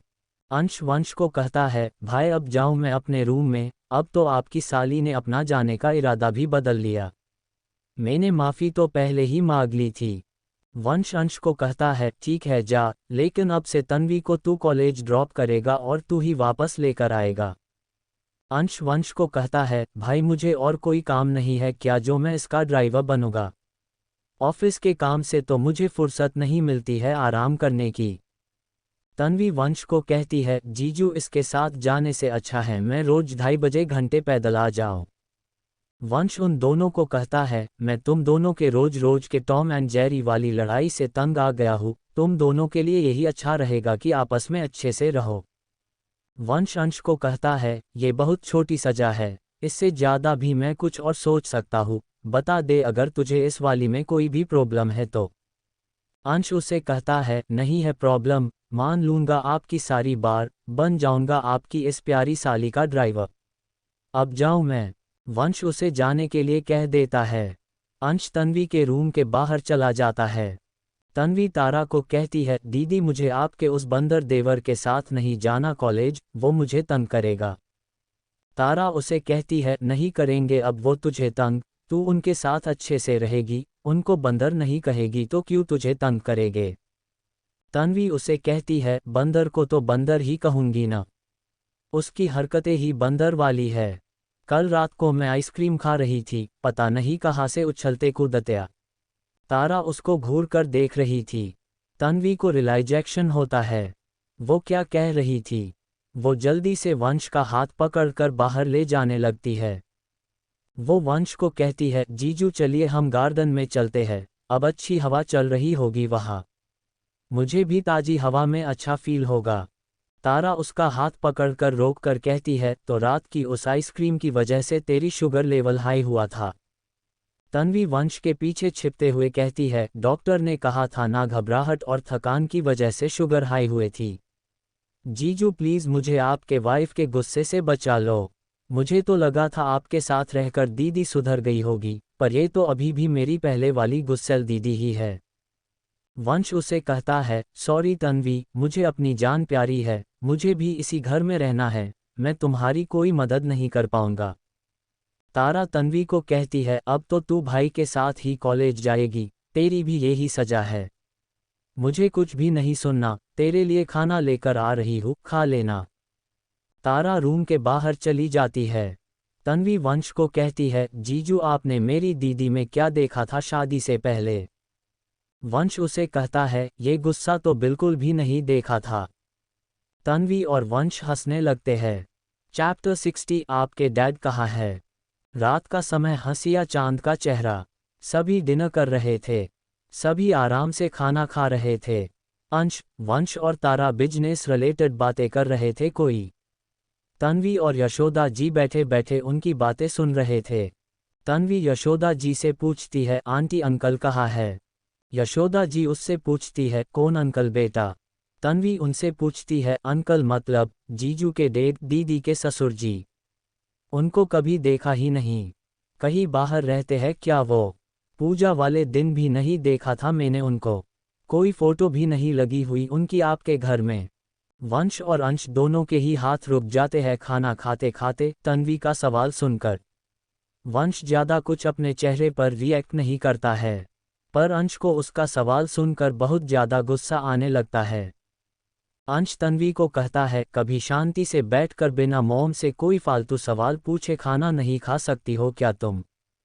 तन्वी उससे कहती है, तुम्हारे डैड के बारे में पूछना फालतू सवाल कैसे हुआ? अपने डैड के लिए ऐसा कैसे कह सकते हो तुम? तुम रहने दो, तुमसे कोई उम्मीद ही नहीं है मुझे, बात ही नहीं करनी है मुझे तुम्हारे सामने। तन्वी चुप होके खाना खाने लगती है। वंश अंश को न में सर हिलाकर शांति से खाना खाने के लिए इशारा करता है। यशोदा जी भी अब चुप होके खाना खा रही थी। कोई भी अब कुछ भी बात नहीं कर रहा था। तारा उन तीनों को देखकर नोटिस कर पा रही थी, उन सभी को तन्वी का सवाल सुनकर ज्यादा कुछ अच्छा नहीं लगा था। तारा को भी वंश के डैड के बारे में कुछ नहीं पता था। उसे यशोदा जी को देखकर ये जरूर पता चल जाता था कि वंश के डैड अभी जिंदा है, पर उसे कभी मौका ही नहीं मिला था वंश से इस बारे में कोई सवाल पूछने के लिए। तारा डिनर करने के बाद वंश से पूछने का डिसाइड करती है। थोड़ी देर बाद सभी डिनर करके अपने अपने रूम में चले गए थे। तारा और वंश का रूम। तारा वंश बेड पर लेटे हुए थे। तारा ने वंश के सीने पर अपना सर रख रखा था। वंश ने अपनी आंखें बंद कर रखी थी। उसके दिमाग में क्या चल रहा था बस वो ही जानता था। वंश तारा के सर पर हाथ फेर रहा था।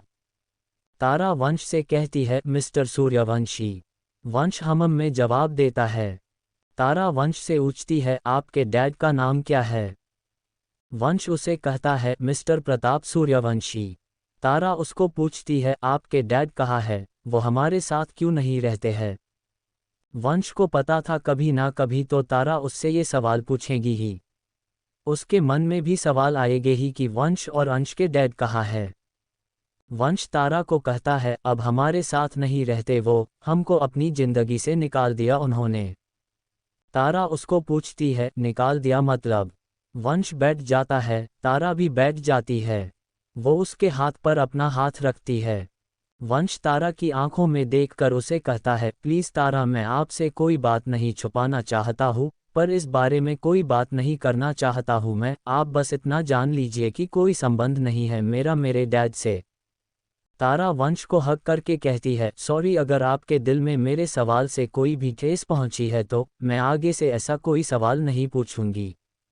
वंश एक गहरी सांस लेता है और तारा को कहता है, मॉम और डैड का 10 साल पहले डाइवोर्स हो गया था, अब हमारा उनसे कोई कांटेक्ट नहीं है।